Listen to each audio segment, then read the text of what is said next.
So I drink till the night becomes another day, and the day's just another little thing in our way. There's something about the way you beat me down that I'll never learn. You're the pint of no return, the pain in my chest, the stain on your dress, the glass in my eye. But this life is a joke, and death is the punch. I know. Mothers of Mayhem!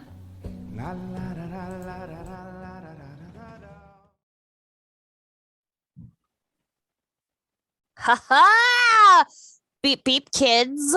Welcome to Mothers of Mayhem, an extreme horror podcast. This is your weird book mom, Marian, bringing you a very special episode of the show today.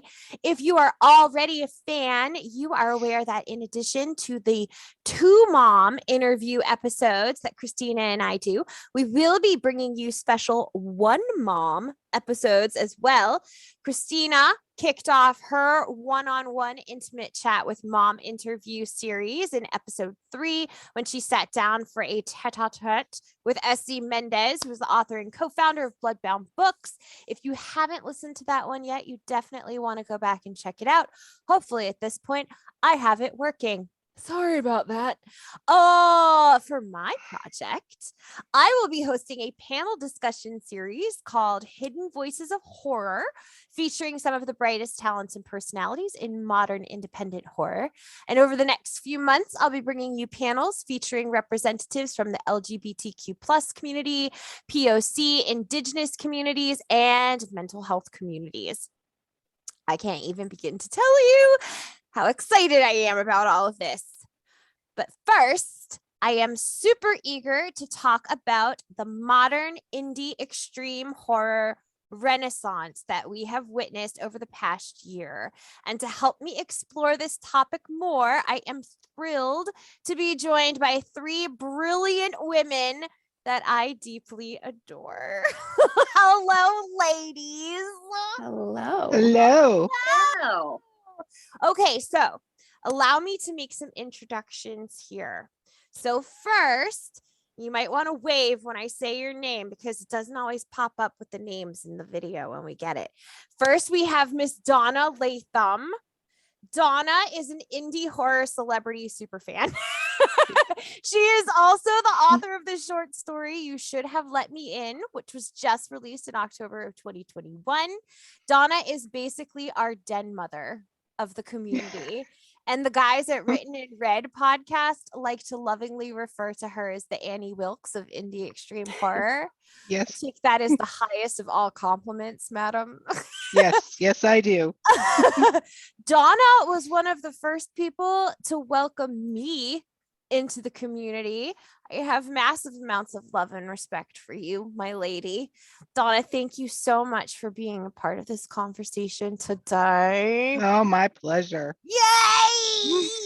Next, we have Nat Whiston, the extraordinarily talented author of various extreme horror short stories featured in anthologies such as The A to Z of Horror, K is for Kidnapping, The Dire Circle, which I absolutely freaking loved from D&T Publishing, and Once Upon a Drabble. Nat also recently released her first freestanding short story called What's Eating You, and that is available on Godless Horrors.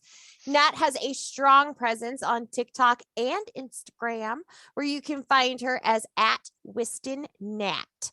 Not only is Nat a smarty, but she also has a lovely accent, and I could listen to her talk all day, which is one of the big reasons that I invited her here. Hello, my darling angel. Have I just become the token English bird then? I You love it. Let's keep going. I'm constantly going to be like, Nat, what do you think? Talk to me. Last but absolutely not least, we have the incredible SONJA Ska. SONJA is a highly popular and well-respected reviewer of indie and mainstream extreme horror across various social media platforms. You may know her better as Curious Spooky on Instagram and at Ghostly Reads on TikTok. Yes, me. Yeah, SONJA was one of the personalities who inspired me to start my own TikTok account last August. If it wasn't for her and for Brandon Baker, who's at Baker Reads, I wouldn't be doing this today. So, friend. Such a crazy thought. I and know. Baker inspired me, so it's like Right, the domino effect. effect. Yeah, you guys, I was like, that looks like fun. Maybe I could do that. And now here we are. I can't even begin to tell you how thrilled I am to have you here today. So thank you so much, guys, for doing this first panel with me. I really, really appreciate it. So let's get into it. I messaged these ladies and I was like, hey, y'all want to talk about this sudden boom in the popularity of indie extreme horror and this like crazy renaissance? And they agreed to do this. You crazies. That's why you love us. I do. I do. You're my emotional support humans right now. So, given the high level of engagement that all four of us have within the horror community right now, I think it goes without saying we are all longtime horror fanatics, right? Yep. Yep. Yeah. And I'm Definitely. sure we all have specific authors, filmmakers, books, movies, etc., that kind of fueled our love for the genre. But indie extreme is really where we've all found our niche. And even thinking back, SONJA, when I started following you at Ghostly Reads, even you at that point were doing more of the like mid-range mainstream stuff. Right. And I was doing the same thing. But as we've kind of moved forward and our accounts have evolved, you and I both really have kind of taken that deep dive into independent work. Right. And Nat, you and Donna, when I met you guys were already a foundation of indie extreme and that community. My first question for all of you is, how did you become aware of indie extreme horror? And what was your first extreme horror fiction experience? Where did this all start for you guys? Well, for me, it was Clive Barker's Hellbound Heart series. That was how I got into the extreme stuff. For me, Barker has always been an inspiration for pushing the boundaries where other authors were frightened to go, especially Damnation Game, like the first walkthrough where you're in this absolutely messed up town and they're playing roulette with a baby's head in a bucket. Yes. Yes. And that was like, that book is what, early to mid 80s, I think. Yeah. Right about the time that Ed Lee started doing his stuff too, right? Yeah. Yeah. Jack Ketchum as well. Of course.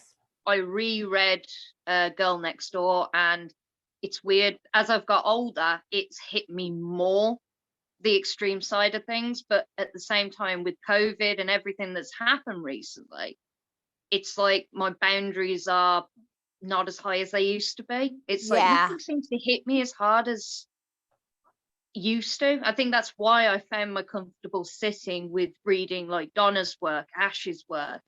Finding Godless was a big thing for me. Finding Danny Volpe and that they were really big staples for me for finding really amazing ideas to set up stories for the future. I mean, Donna especially, absolutely adore her shorts. Definitely the one that was the demon one. Definitely Yes. the demon. Yes. Hello. Yes. So good. Donna, what about you? How did you were already in this? Like you, when I say den mother, like I seriously mean den mother, because you'd already been at this for like a year. I think you really helped push the hype of this whole community. So how did you even get into this? Well, it's funny because I consider my first experience with extreme horror to be Bentley Little's The Vanish. And I don't know if he's technically extreme horror, but that book, if you've never read it, it really disturbed me for some reason. And I honestly want to say it's really not that great of a book. Yeah. But it really disturbed me. It had mutated children was part of the foundation of the story and what was happening to these children, and that's not the main storyline, but it just disturbed me for some reason. And then when I found the Books of Horror group on Facebook, I ran into the Aussie sicko himself, Mr. Simon McCarty. Yeah. So my first book from any author in the Books of Horror group was Mother Maggot by Simon. What a place to start, Donna. I know. So I read Mother Maggot, and Simon actually told me that I look too decent to read the filth that he writes. And I was like, you do not know me very well, Mr. McCarty. Looks can be deceiving, sir. Yes, they can. So I read Mother Maggot and I was like, this is freaking disgusting and vile. And what kind of sicko could think of something like this? I love it. I absolutely love it. And then I ran into Aaron Beauregard and I read The Slob. So two major hitters right there in the extreme indie world. And from there, it just took off. Then I read Billy Silver by Daniel Volpe. Yep. And then Unbortion. So, of course, it started with the written in red guys. Unbortion by Roland Bursey Jr. And then I found A Foreign Evil by Carver Pike. Oh, yeah. And that's how I became their Annie Wilkes, because those four and Simon really started my love for extreme horror. Like, Billy Silver is just a disgusting human being, and I loved him. I completely agree. Billy Silver was my first one. Yeah, I wasn't sure if I loved to hate him or I hated to love him, or both. And then, to get entrenched in the community, it was because the authors themselves are just decent people. Yes. They're so approachable, so nice, and you'd think that people who write the stuff that they write wouldn't be nice people, but they are. I mean, Daniel and Aaron let me, loiter at their table at New Jersey Horror Con. I just was like hanging out there. And they're just super nice people. And that's what helps. And then I started seeing the books that they recommend, like Elizabeth Bedlam. Daniel Volpe recommended her. I freaking love Elizabeth Bedlam. Yes. She's great. If you've never read it, Hoghead by her is freaking wild. Crazy. Oh my gosh. God. Yeah. I think the women in this community tend to write some of the most vicious and brutal stuff out there. Absolutely. And I have more thoughts on. Y'all know how I love Seagull. Yes, I love her too. She's great. So yeah, and then I just, I never left reviews before, reading books. I've read Stephen King and I've read some Clive Barker and, Rick Hotela from the 80s and, early 90s. And, never left reviews, never even thought about it. But then seeing how the reviews helped the authors. Yes. I was like, I'm going to do whatever I can to get these people's names out there. I mean, ask Carver Pike and ask Daniel Volpe. I was like buying their books and just sending them to people. I'm like, you need to read this. Donna sent me my first book mail. And I believe it was Billy Silver. It was signed by Daniel Volpe. It was the first gift I ever received. And she sends me a card on every holiday, and it just rocks my world. Hey, I'm not allowed to send books anymore. I caused one of my family members fell out with me because I sent her Talia. Oh, Yeah, that's a choice. Yeah, she basically turned around to me and went, Like, "You Mom, sent I me have this porn, book I'm for never you. speaking to you again."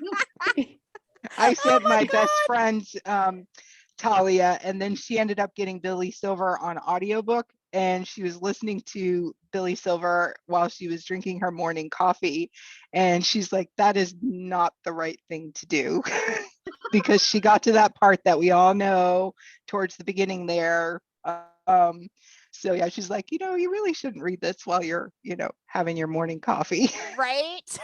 And this ties into the discussion a little bit later, but I think part of the boom in indie horror, and especially like extreme horror, is people are starting to share these books. Whereas when I started my TikTok, I was too scared to talk about extreme horror because I would sit a friend down and we'd be talking about the Stephen Kings, and then I would bring up the Volpes, and you can just see like their expression change, and then they were no longer comfortable talking about these books. But now people do want to talk about these books, and they're open to it, and giving a Billy Silver or a Red Station is becoming more mainstream and common, and people are falling in love with it. And I think now that people are open to exchanging and receiving these books, we're going to see the shift change and it grow even more. So I think that's part of the most exciting thing about what's happening right now.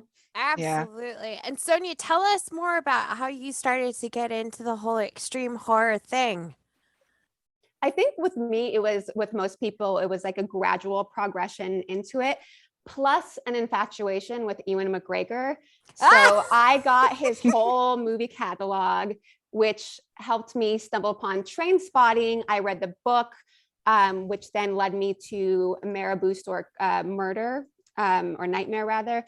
And it was kind of an eye-opening experience because I knew that movies could be disturbing. Yes. But I never really thought that books could be disturbing, which is a very silly thing to think now. But I just had no idea that these types of books existed. So then I just stumbled into a rabbit hole of, those 3 a.m. deep, dark holes we find ourselves in where we're researching books and authors and welcoming these ideas and welcoming the chance to read them. So it was Ewan McGregor, Trainspotting, and the internet that just put me on this path. And then, of course, joining communities that were eager to share books that I've never heard about, that at the time you couldn't even necessarily Google, or if you did Google, they weren't on the first page. They were like on page 25. You really had to deep dive for these books. So in that sense, I think community for indie horror is super important still now, but especially even like a year or two ago. Oh, absolutely. I really started to take the deep dive into featuring the indie extreme stuff on my own account because what I was reading was amazing. And it was new, and to me it was fresh, and it was pushing the boundaries. But I also like watching my analytics and the people who were starting to follow me.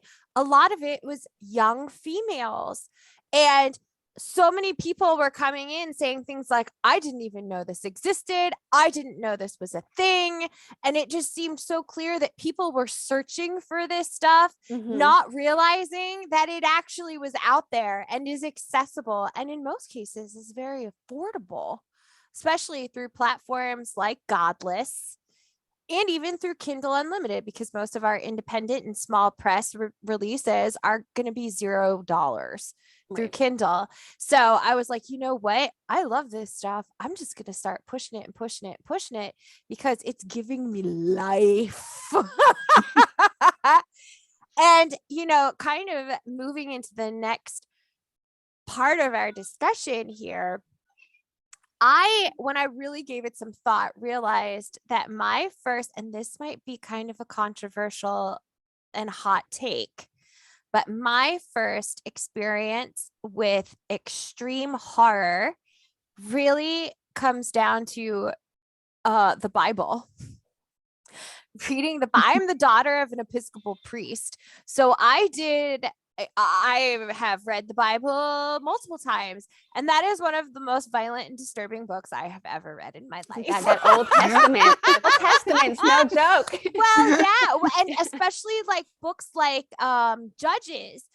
Always the one story that stood out to me the most, I think I read it when I was like 8 or 9, was in Judges, and it's the story of Jael, and she hammers a tent spike through Sisera's skull to initiate the liberation of the Canaanites.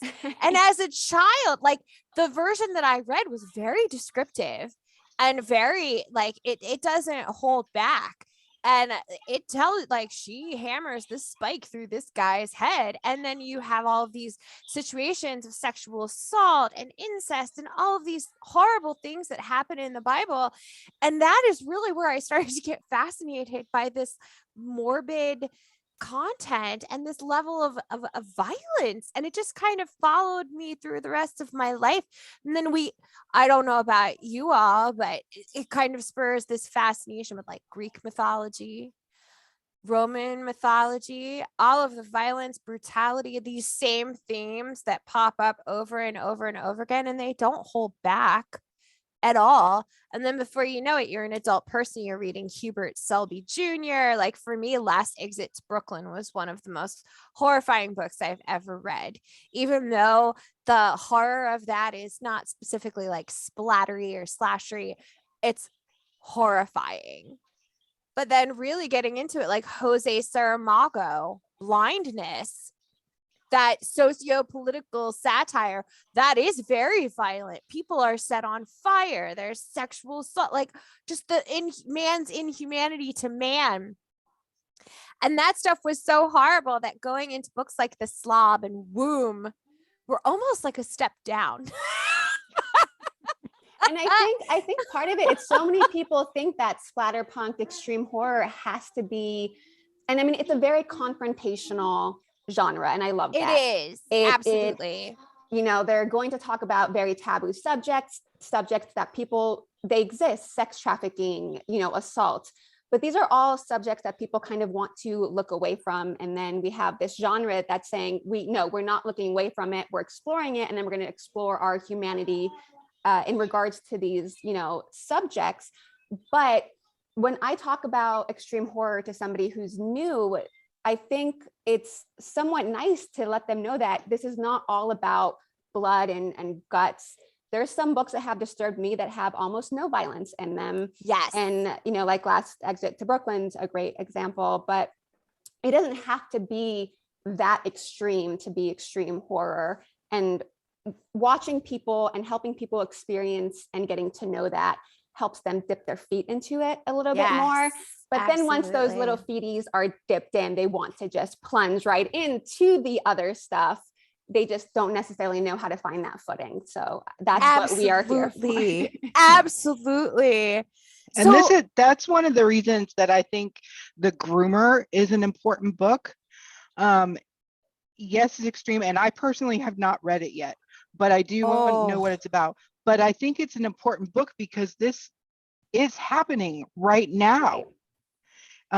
It happens every day, you know, that children get taken and those types of things are done to them.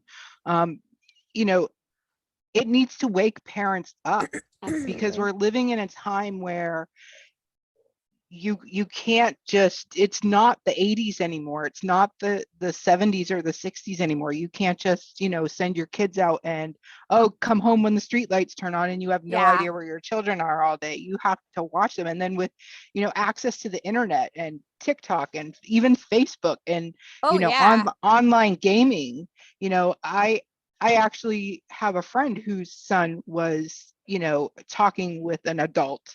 And Roblox. So it's there are not morals to the story, but these things are real life things, like in Talia with, you know, the sex industry, where women are being taken and made to do things that they don't want to do and are, you know, killed and you know, just never heard from again. It happens now. It's happening right now to someone. Absolutely. Another very important one, also from John Athan, Into the Wolf's Den, which I found more heart-wrenching and more difficult to get through even than the Groomer. And the Groomer is hard. Those first 5 chapters they are a test. They are a test of your endurance, especially if you are a human who has any children in your life that you care for. No matter what your relationship, those first 5 chapters will challenge you. And Into the Wolf's Den is basically just a continuation of that. Donna, you just made an excellent point about how these are kind of modern day morality tales, right? So Yeah. these I kind of equate them to, these are the Grimm's fairy tales of our time. Just about to say that Grimm fairy Yes. tales was fables to warn children back in the day. This is our version of the Grimm fairy tales. It got dumbed down Yes. due to Disney, but back then the moral of the story was behave for your parents, don't go out after strangers, don't go after dark. Now it's be careful who you speak to online, be careful who you speak to on the street. Like Donna says, they're cautionary tales, but for the Yes. modern era. And when you think back to the original Grimm fairy tales, like you said, Nat, they have been cleaned up and smoothed over a little bit. But the originals were brutally violent, very graphic, lots of very difficult material to get through. So I really do. I think that is a very focused correlation right there. They really are there are modern fairy tales. So when we reflect on this boom in popularity that we've seen, especially since early last year, I think it's very easy for us to fall into the broad rationale that it's essentially the result of millions of people being stuck in their homes for months on end. And now we have all these authors who finally have the opportunity to pursue something they'd only just thought about in the past. But personally, I think there are far more factors that triggered this renaissance of extreme dark fiction that we're experiencing now. And I don't think this is the first time in history that extreme horror has seen a significant increase in popularity. What would you say, ladies? I think the popularity has come because there's a lot of bad things happening with COVID and, the just everything that's been happening over the last few years. People want to read horrific stories, but they don't want it to be real. Yeah. There's enough horror on the news and what's going on, people on lockdown and all the riots that were happening here in the States not too long ago. It's just people want to experience the horror, but they don't want it to be real. They don't, even though some of the books, like we were saying, Talia and the Groomer and things like that are real, could be real and happening. If it's in a book, it's not real. It's fake. It's fiction. It's an escape. But you still want to read those types of things. I call it the psychological safety net. And especially like when you go to the comment sections, like on a TikTok that Sonja will post or maybe a book that you recommend in books of horror, there's always somebody who comes in and they're like, I didn't think it was scary. Am I broken? Right. Is something wrong with me? I'm like, no, because just because something is disturbing doesn't mean it's going to be scary. Scary is subjective, number one. But number two, the more extreme the violence, the more out there and surreal that narrative becomes, the bigger the psychological safety net that we have, the more unrealistic it seems, the more unlikely it is for that thing to actually happen to us. And that takes some of the scariness away. It's reality that's scary. Yep. Especially now. I hate quoting people, but was it Stephen Graham Jones who said that people love horror because horror ends? Yes. Mm-hmm. So I think that was his quote, but I think that's a huge thing is people open these books, but they can close the book. They can walk away. They can retreat to the safety of their bedroom and have that sense of security. And we all know horror has long since been like the backbone of very uncertain times. And not just with COVID, but we just live in a very weird, terrifying, unstable time. So of course people are going to be reaching for these assurances that they find in a book.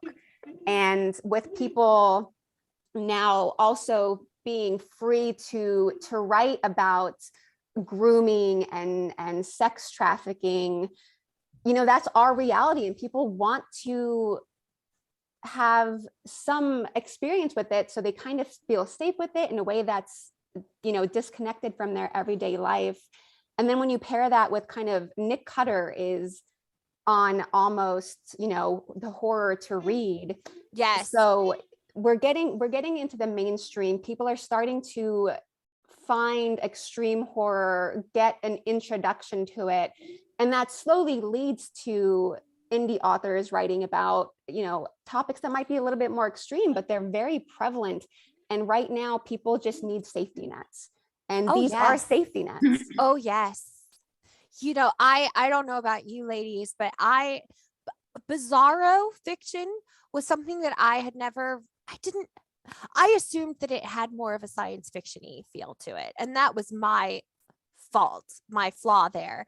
But when I started to read bizarro fiction like Matt Clark, Carlton Mellick, some of the other, Matthew Cash, Maddie Bob Cash has like skyrocketed to the top of my list of favorite authors. Maddie. The Bizarro is one of the places where they are using satire and surrealism to reflect and really make some very important statements about socio-political things and cultural issues that are happening. And it's almost, it takes me back to like Jonathan Swift, especially like Chandler Morrison, I think kind of started that whole satire thing. But they're really, people I don't think understand the depth of the narratives that are coming through, because there's a lot of important messaging in some of these books. And I'm fascinated by the fact that recently Daniel Volpe and John Baltusberger have announced, but even like just within this past week, that they're going to be bringing back the concept of chapbooks this year for 2022. Well, if you look at the history of chapbooks first were seen across Europe in the 16th century. So this was after the first wave of Black Plague came through Europe. And before the second and third waves of plague spread across Europe, as well as cholera and all of these other pandemics that came through. I just think that it's very interesting that at this point in time, after our own pandemic, these guys just suddenly, their brains were like, hey, that was a cool thing, we should bring that back, when actually they've kind of already been doing it. I mean, chapbooks were the first version of like short pulp fiction street literature.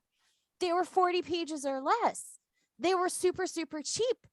So like that is that not what Godless already does? Yeah, I was gonna say, I think that's why Godless is having a moment. It needs a bigger moment. We need to pave a way for a bigger moment, but that's absolutely why Godless is having a moment right now. They are, I look at Godless, there are modern day street peddlers of penny dreadfuls. Penny dreadfuls. Yeah. These are our penny dreadfuls. You would get into that whole 1830s, the lurid, sensational, short, inexpensive, just downright gross and grody, horrible stories. And I just think it's amazing that we're cycling back through all of these trends. And when you guys talk about the fact that they always seem to be spurned by like some kind of socio-political or cultural upheaval, I think it's absolutely true. It's absolutely true. And it makes sense. I mean, it's books, writing, they kind of give a face to our fears. And even if it's a terrifying monster, a disgusting plague that's taking over, that's so much easier to confront and deal with than the question mark of COVID, or, you know, what are we going to do with these riots, or just our lives turning upside down. Like the Penny Dreadfuls, the stories on Godless, they just channel our fears and they give us some type of monster to focus on. And when we have a monster to focus on, it's so much easier for us to deal with that than just this mysterious, this unknown. Because we as people, we hate that, right? I hate that. That triggers my anxiety all the time. So having, you know, people are channeling that, and they're giving us monsters that we can kind of focus on right now to help us get us through, you know, our own days, which I think we need right now so much. Absolutely. And that's why I read as much as I do, because life itself is kind of, I just need an escape. I need something to get me through those days. You know, it's just one book after the other, and it keeps me going. And it's a distraction. It is. Definitely. It is. Yeah. And plus, I don't go anywhere anymore because of COVID. I work from home. So I'm, you know, pretty much at home all the time. So. Yeah, I definitely feel like with COVID as well, a lot of people have been boxed into their own personal spaces. So socializing has become a big thing that's been affected. A lot of people have been desensitized to, you know, the monster side of things. So it's easier to read a book that is about a monster that doesn't exist than actually face real kind of social and economic distress. So a lot of people are falling into it. I mean, I read a book recently, Tender is the Flesh. Yeah. Oh, that's Tarika. Oh my God. Yeah. Oh my God. That book, that, speaking of satire, Yeah. and political commentary. Holy shit. That book's freaking wild. And it's everywhere now. That's, you know, you look at, you know, on TikTok, on social media, people are flocking to that book. And I don't think that that's a coincidence. And I think Tender is the Flesh is honestly a huge launching point right now for extreme fiction. And you nailed it. I mean, there's a reason people are going to that book specifically. The other one that really pushed things was Womb, Duncan Ralston. I don't think he ever expected that, but that one really skyrocketed as far as its visibility goes, because it is totally out there. Yeah. But it was one of my favorite books from last year because it encompasses so many different thoughts. And no, I'm so sorry, I just had a child invasion. At least it wasn't my dog barking.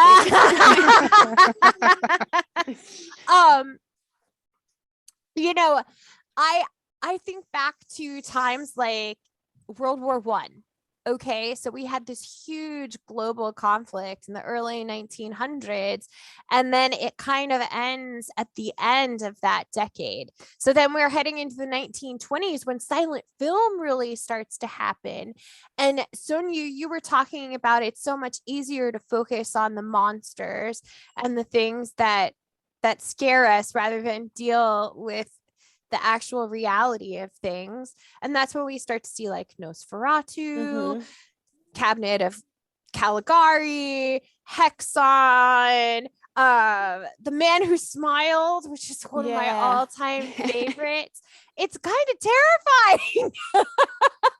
But that was all happening just as like, and Nat, I don't mean to exclude you, but like the US at that point in time, we had traumatized, well, same in the UK, traumatized fathers coming home to countries in our country headed towards prohibition, the Great Depression, and a period of severe austerity. So the fantasy of something that was more terrifying than reality was a huge relief for a lot of people. I mean, you had the Soylent Green and the black and white movies, like the B-movie horror movies, Thing Without a Face. Trollenberg's Terror was just dreadful. But again, you could literally look back at those movies and go, it's a puffed up balloon with an eye going, ooh, ooh. But back then, it terrified the living crap out of everyone. So they were okay with believing in that rather than dealing with what was going on in front of them with the country, like you're saying, with everything that was. Sorry, I didn't mean to make you choke. No, that's okay. You know, like as I was going through and I was trying to explore my own theories more, because I've been thinking about this for a long time. When I was working on my bachelor's in nursing, I had a minor in criminology. So you have to take a lot of like sociology classes. And then of course I'm a psych nurse. So psychology, psychiatry, like that's my jam. And I've been thinking about this, especially the relationship with horror and society and culture, and digging through this, especially looking at like the 1930s through even through like the 90s, like the 30s, you start to get hammer horror. That's when that studio first comes through. But then the 1940s is really, really interesting, because the thing that gets very popular at that point in time, we have Boris Karloff, Bela Lugosi, Lon Chaney Jr., but so many of these movies and stories, The Wolfman, Cat People, The Mummy's Curse, The Picture of Dorian Gray, it's the introduction of like voodoo zombies, themes that are strongly about people not being who they present themselves to be, or being controlled by evil men or supernatural forces that force them to act in an evil way. Hello, Nazis. Hello, fascism. Like, I'm just fascinated by the way all of these themes come through and what becomes popular. Like, what about the 1950s, you guys?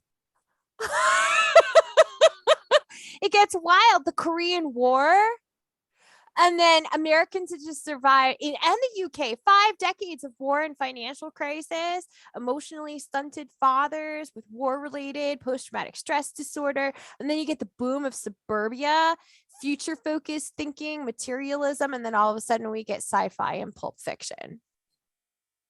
You mean it all tracks? It all tracks. What we all of a sudden become interested in and what scares us. I just picked up a book on eBay.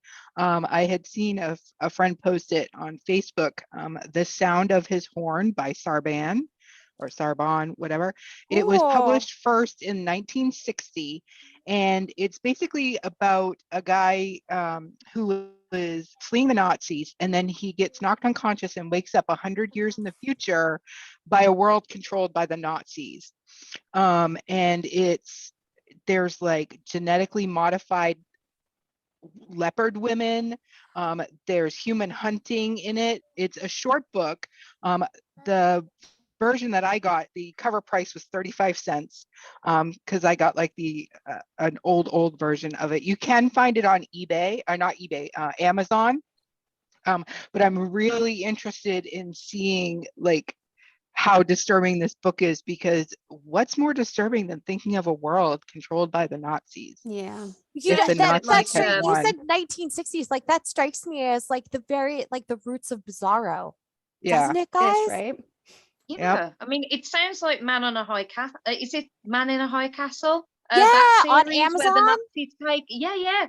Sounds very similar to that, but with a bit more Bizarro added to it, which I like the idea of. You said that's called The Sound of His Horn, and it's by Sarban, S-A-R-B-A-N. I'm making notes. I've been taking notes. Yeah, I'm writing some of these down on my phone. Yeah.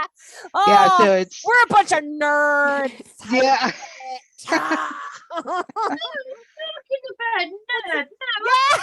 Everybody get out your notebook. It's amazing. And the 60s are a fascinating time. Things really take a turn then, don't they? 60s and 70s, yeah. I mean, like the rise of the slasher. I mean, that makes sense with like the wars, and all of a sudden we're focusing on an enemy.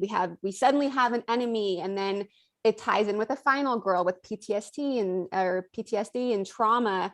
And again, this all just tracks. I just really love watching how all of these things just track, and they really hold up what we as a society are scared of. And it's kind of scary to think that right now in our time, it's everything. You know, we don't necessarily have a slasher right now. We have literally everything. Everything is terrifying to us in society right now. There's so much for our authors to explore.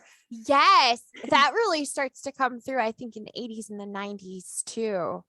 And with the 60s, it was like a whole different ball game. The assassination of Kennedy, then we had the civil rights movement. It's very much a reflection of our own time period, honestly, though, isn't it? The civil rights movement, sexual liberation. Then they were doing like drug experimentation, LSD, like Casey's experiments, Russian sleep experiments. Yeah, anti-war protests, revolutionary politics. And that's when we start to get psychological horror, because Hitchcock starts to really push boundaries. Now, his relationship with women was a little bit questionable in how he used them. But then you get Mario Bava, and that's when it, like, the Italian giallo really starts to come in. And that was really more about what we don't see. Right. And the fear in your peripherals. It's peripheral fear, what you don't see that's around you. And the Twilight Zone. Rod Serling. Fangoria said that the Twilight Zone, without the Twilight Zone, they believe that extreme horror wouldn't have made a turn at all, because they believe the Twilight Zone actually pushed for that to be pushed forward into stories more so these days. Yes. And I think even those of us, I think all of us are 80s and 90s kids, right? Late 70s, early 80s, 90s babies. And but if you can, I know you're just a little newborn babe up there, Nat. But I bet every single one of you has a Twilight Zone episode that you'll never forget. Oh yeah, I do. Yeah. Mine was the one where the guy was on the operating table. And and he could feel them. He was aware, but he couldn't talk. He couldn't, and you can just hear it. He's like thinking, and you can hear his thoughts. Hey, I'm awake. I know. Help me. And it's funny because I backed Battered Broken Bodies. Yes. On Indiegogo. Yes. And so one of the perks that I got was having a drabble written based on a fear of mine. And Matt Shaw actually wrote my drabble similarly to that episode of The Twilight Zone, which is really kind of freaky experience. Yeah. So when I read that, I was like, oh my Lord. That's fucking wild. Yeah. Yes. Get out of my head, Shaw. Exactly. And you know, it's funny because I got an email saying, what's your fear? And so I told him what my fear was, and he took it in that direction. And I don't even know how he did that, but it totally flashed me back to that episode of The Twilight Zone. And yeah, it was. Now I'm thinking of randomly getting an email unprompted, just like, what's your fear? I'm like, oh my God. That would be a good book. Yeah, I was going to say that sounded like a good book. Sonja, have you thought about writing? I'm sorry? Have you thought about writing? Because that sounds like a good prompt. I was talking to Daniel earlier. I'm like, please, somebody just take all of these ideas and put them on a piece of paper for me. I actually, like, I have had like experiences and stuff that I've sent like pictures of this weird guy who lives in my neighborhood. We call him the leprechaun of Reinhold's, because he looks like a leprechaun, and he wears like every piece of gold that he owns, and he has like I sent him to rain havoc. And I was like, please, if anybody can turn this man into a story, I know it's you, please. I was like, I don't know where he lives, and I don't want to know. I just know he's one of my neighbors, and that terrifies me. He's in the building. He's somewhere. in the same neighborhood as my children. And he's weird. Have fun at school today. I think he's amazing. Oh my God. But yeah, like it's just these things that have become iconic and legendary, and they pass through like generation after generation after generation. Is it Memorial Day? Sci-Fi Channel always does their Twilight Zone marathons. It's one of those holidays. It's like 2 days of nonstop Twilight Zone. I have a reminder in my phone that says start watching the fucking Twilight Zone. I've had it in my phone for like 3 years now. So this might be my sign. That one in Dark Shadows. Dark Shadows. Sci-Fi in the summer times used to play Dark Shadows, the soap opera from the 60s and 70s every morning.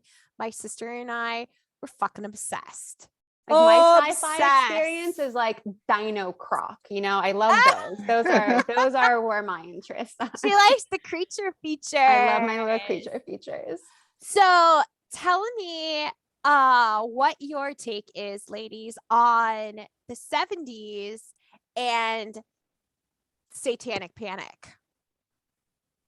Charles Manson, wasn't it, back then? Well, isn't it like the 1970s? All of a sudden, we get Amityville, The Exorcist, Rosemary's Baby, The Omen, The Howling. Like, what is that all about? Where is that coming from? Like post-Vietnam, all of a sudden we get devil crazy. And I just find that fascinating. Do you think it was their way of kind of demonizing the enemy to kind of, I don't know, cope with that? The fact that they had gone over there to kill people, it was easier to deface the person rather than actually make them a human being. Maybe it was easier to turn them into a monster.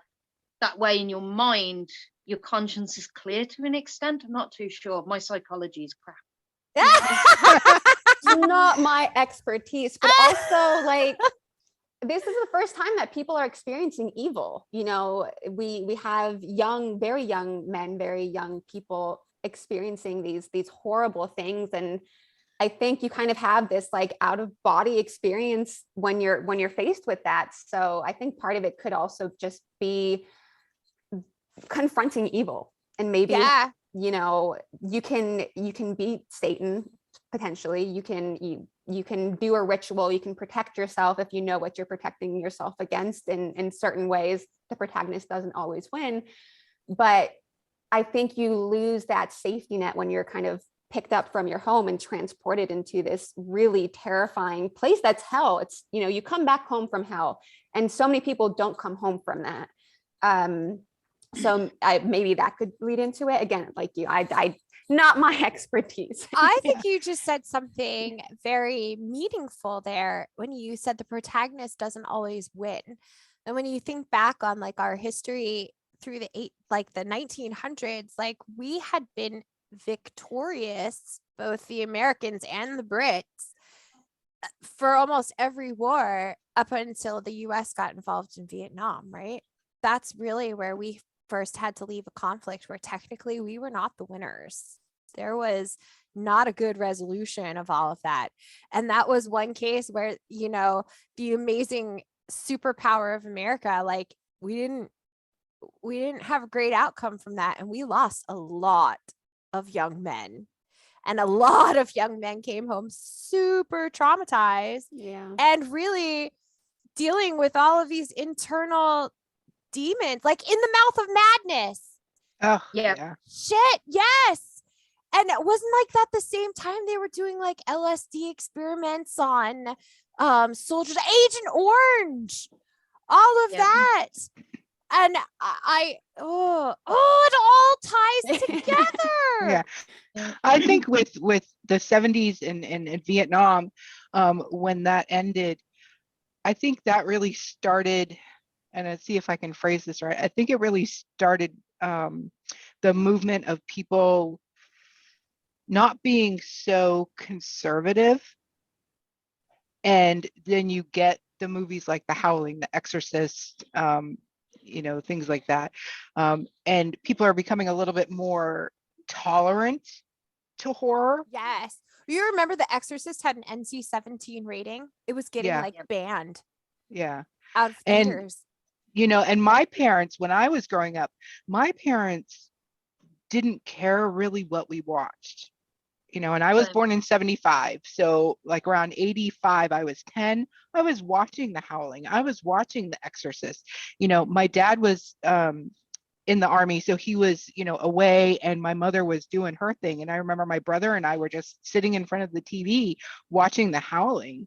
My parents didn't care. And I think most people, moving into the 80s, when you get those B movies like the Monster Squad and Yes! Transylvania 65000 and Yes, those the types of My campy. movies. yeah. Yes. So you move into that type where it's like, okay, it's a scary movie, but it's not really scary, and my kids can watch it. And parents were, back then it was less regulated in the theaters with movies. You could go and drop your 13-year-old off, your 12-year-old off to see the scary movies. Like now it's like, oh, you got to have an adult and an ID, and you Yes. gotta, Yes. because now it's shifted. What was considered horror back in the 80s and 70s is not really considered horror now. No, I saw Night of the Living Dead when I was 8 years old, and it was on syndication on television. Terrified me, scared the living shit out of me, started a lifelong obsession with zombies. I for decades I would hold my breath driving past cemeteries, because somewhere along the line I heard that if you hold your breath when you go like past the cemetery, like something about like zombies or ghosts or something, and I did it for years. It's a New Orleans thing. Yes! It's a New Orleans Yeah. thing. You can't pass it. Apparently, you have to hold your breath when you go past the cemetery because the ghosts can hitchhike. That's Yeah. what a I don't story I even read. know where I learned this, but I like got so obsessed, and it all started after Night of the Living Dead. And zombies alone have so much, especially Romero's zombies have so much social commentary attached to them. That's a whole episode in and of itself. And the 2000s, if we're tracking time Oh, frames like zombies, societal yeah. collapse, then we're moving into the 2000s. Yes, Yep. social media zombies, like, oh my god, hell yeah. The Cell or Oh, Cell from yes. Stephen King. Yeah. oh That was my one of my God. favorites by him. Even though it wasn't one of his best, I still liked it because it's a total reflection of society even today. I don't know what year it was written, but it was all about people who had cell phones, and they turn into these zombie type creatures. Yes. That was an amazing book. And now here we are. Like my 6-year-old son, they teach, thank God, now in like kindergarten, they start teaching emotional intelligence, how you label Nice. your emotions. So every day they have to circle an emotion. Now I have a 6-year-old who's going into school every day and circling the cry face because he would rather be at home on his tablet playing Roblox. And I'm like, oh my God. Like I have a child whose emotions are being affected by his obsession with technology. Like, this is crazy. How do I That's the fix thing, this? isn't it? Like the 90s for me, like my parents would let me watch anything I wanted to watch. So I watched Ghost Ship, I watched Jason, I've got the entire backlog of Elm Street. Me too. I've got everything. And it was like the norm. I could just sit there and watch Child's Play. I could sit there and watch Hellraiser. Like for me, I was a Clive Barker fan anyway. So at the age of 12, I watched Hellraiser. And it was not even an eye was batted about it. But that whole scene where the skeleton's being built up from the floor upwards was mind-blowing for me. Like I really do prefer prosthetics over CGI. I think it's me more too. scary when it's Oh, on me a too. human. Let's come back for an episode about that. Yeah. Yes. Oh, Jim Henson. I think Jim Henson was really one of my biggest like defining artists when it comes to my love of horror. And you wouldn't naturally relate Jim Henson to horror, but Labyrinth, We The could Dark see the correlation. Crystal, Yeah. like all of those special effects, the puppetry, the storyteller. Like these were dark. Oh my God, I love it. And I hate pisses being me off. like kids these days, but I don't have tater tots. Some of the people I'm close to do, and they're so regulated now. They have TV time and what they're exposed to, and maybe it's for the better, I have no idea, but they're very limited in what they're exposed to and how and when, where everybody here is just like whatever, like plop down, watch TV. And I think that kind of shaped everybody's fascination in horror here. So I'm also just curious to see how that will track with like the younger generations who have parental settings on their life as a whole versus just like, don't scare yourself too much, kids. That's quite a good point, actually, because you've got back, like you say, when we were kids, there was no, like now kids are being told you can't watch this will upset you. There's trigger warnings all over the place. Are these kids going to get to the point where they go, sod it, I'm going to go and buy a whole back catalogue of Danny Volpe and Matt Shaw? Or are they just going to go the opposite direction and be really terrified of the world? It just depends on how this whole thing will affect them as well in the long run. Yeah, especially now with the quarantine, like my friends have kids that they don't know life without quarantine and they have baby bumpers on everything. I'm just like, I will slip you, a Volpe. I will, when you're old enough, I will leave it under your pillow to expose you to something. Well, Sonja, I'm curious here because you have like 60,000 more followers than I do.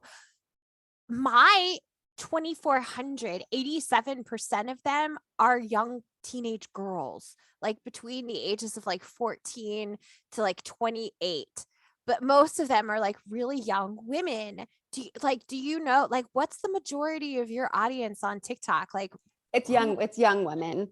And when you look at my comment section too, so I'm diving in, I'm talking more about extreme. I still try to talk about, horror just like as a general genre, but my most popular videos are always about the books that have disturbed me. They have over 1 million views, which as a creator is insane, but it also shows how hungry people are for these types of books, and they are skewing fairly young as well. Yes. And my biggest questions are, how do you get into extreme horror? And can I have like a disturbing book starter pack? Or yes, same. They're just so hungry for it. And I think part of that is like the pushback of, you have set rules, kids are going to push against them. I don't know about like the youngy ones right now that really have the kind of bumpers on, but people, young women, especially young men, they want this. They're hungry for it. They just don't know how to get it, and they don't necessarily want to dive into the deep end right away. They want to kind of just go into lukewarm water and get a little comfortable and turn the heat up. And I'm all here for like guiding people through something that I know that you have spoken about as well. When people do come to you though, I don't know their histories. I know there's like a whole dialogue about trigger warnings. Should we have them? Should we not have them? Yeah. But I think when you dive into, extreme disturbing fiction, especially when you are guiding newer and younger audiences into it, absolutely. I just don't know if I've kind of found an appropriate balance between properly warning them and just letting them find out for themselves and just here are these books, or where is that line? And I know that writers as well kind of have that line with when you're writing. From what I've read, from the interviews that I've read, there's also discussion on what's the line between writing these things. And so I think that's also a big discussion viewership wise and writing wise that we're having as a community. I actually just had a young woman reach out to me and ask, can you give me a list of books that will extreme horror books that can help me process grief? And that is one of the most fascinating requests I've had so far. And I have options, but I'm really taking my time kind of curating this list for this young woman because of a lot of those considerations, and really trying to target like different levels of grief and the ways that it's processed. But just the fact that I can go into the catalog of extreme horror that's available and find options that are suitable for a personal journey through the process of grieving is amazing to me. And it shows the depth of, these aren't just, and I'm not against shock for shock value. Like I love those books. I grab them Me when I need them. too. But I think we it all just do. shows there's substance here. And I think extreme horror is just a really great way to explore grief, to explore trauma, to explore just awful things that are happening in the world. And one of my biggest critiques, so I have these young, generations coming to me and, how do I get involved? But I also have older people, usually criticizing me, like, why am I highlighting these atrocities? Why am I highlighting books that, talk about sex trafficking? And my response is, why do you want to look away? Yeah. Burner by Robert Ford I just finished that. I'm not sure if you guys have read that book. That's all about sex trafficking and like the realities of how it not only ruins that person's life, but kind of the cascading effect. And then at the end, he puts all of these statistics about it. And it's a very real problem. So why are we as a society also trying to turn away from it? Right. And I think some of that is generational too. Because there was a big boom in sexploitation in the 1970s. It kind of started in the late 60s, but then we move into the sexploitation films and blaxploitation films of the 1970s. And then you get movies like Texas Chainsaw Massacre, you get I Spit on Your Grave, Last House on the Left, which were a mix of sexploitation plus like female female driven revenge stories, usually stemming from a sexual assault. And nowadays with the Me Too movement and all of that, like for our generations now, this is very much a relevant conversation. And for the older people who might come in and be like, well, why are you highlighting these things? Why are you putting this stuff out there? Because young people want to know. Like, it's almost educating yourself. I think a lot of us go into horror because we have anxiety. Fact. Can confirm. Yes. Like if I read about this horrible thing, then I have the horrible thing in my head, and then I can prepare for if that horrible thing ever happens to me. One movie that stuck with me, Monica Bellucci was in it, called Reversed. Oh, Irreversible.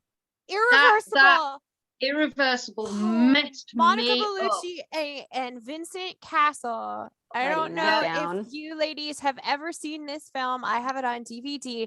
Irreversible. It goes backwards. It moves backwards. It is one night, two men and a woman, and a night on the town in Paris. There is a horribly brutal assault that happens in the middle of this movie. So huge trigger warnings. It's one of the most disturbing horror films that I've ever seen. And it's really only because of one scene in the middle. But that scene is like 7 minutes long. 7 minutes long, the longest assault in horror movies. And for me, it hit home because it made me so scared to walk home alone for about 2 weeks. Now, I lived on my own at the time, and I moved in shortly after with my mate Smithy, who showed me the bloody thing. And he's like, with you. I'm like, I'm your responsibility now. Yeah, this is your fault. Now I know I need to protect myself. Smithy showed me so many dark, like Grindhouse and like video nasties. And I think that prepared me for reading and writing into the extreme horror route. A Serbian movie was one of them. And I'll hate him forever for that. Yes. Oh, that's another one. It's very controversial within the community because there are lots of varying opinions about it and its brutality. But at the same time, it does touch on something that we all know is happening in the world. Same with like Hostel. I'm not, even though I read these books and all that stuff, I'm not a huge like torture porn person when it comes to films, like August Underground and all of that stuff. I have them. I own them because I'm a collector. Do I really enjoy watching them a lot? No, I appreciate them for like the commentary that they have. But Hostel, like, not one of my favorite movies. Even though I know that there are actually in this world people who have the ability to pay for the chance to torture and murder other people. Like, again, it's just confronting the reality of the vicious brutality of the world around us. I think Donna did an amazing job with Night Shift. Amazing job with her, if I'm saying that right, because how she did the story. And I was like, it was my first ever extreme horror that I picked up was Donna's work. And I was like, okay, let's go in. We got a security guard. Oh, shit. Oh, I think that one was Lindsay, wasn't it? Was that Lindsay. Lindsay? Oh, Lindsay Lindsay. Crown. Lindsay, Donna. yeah. Yeah. That's all right. I'm thinking of everybody. I know. In the Godless community, we read like 8 books a week. 12 this week. 12. Wow. Yeah. But yeah, Donna. like it's like those we don't want to consider the fact that those things really happen, but they do.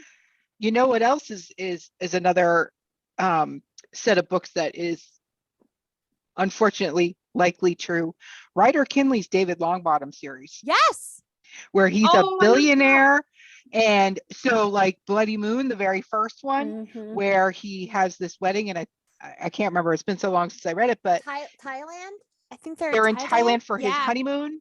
And I don't want to give it away. Spoiler alert, if anybody has not read it and is watching this, he basically marries this woman to kill her. Yeah. And it's like set up as his birthday by his mother, Yep. and then the subsequent stories, I star in one of them. No. Yeah. She does. Yep. This is not an exit. Me and Yep. Nicholas Robinson. Yep. I haven't read Yeah. that one yet.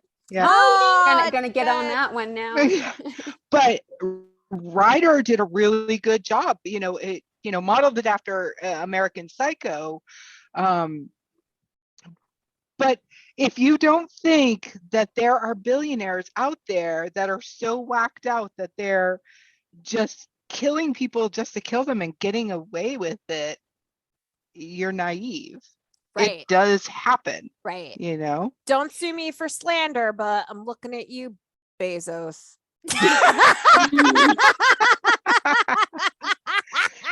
Just for the record, I'm not affiliated with this woman at all. Well, you know what? With Ryder, like you brought up that whole Bret Easton Ellis American Psycho thing, which like with the 1980s and Reaganomics and just like the over stylized slasher films that we start to get there, the invasion of our dreams, the invasion of our homes. Like Halloween was kind of at like the end of the 70s, right? 1978, one of my all-time favorites.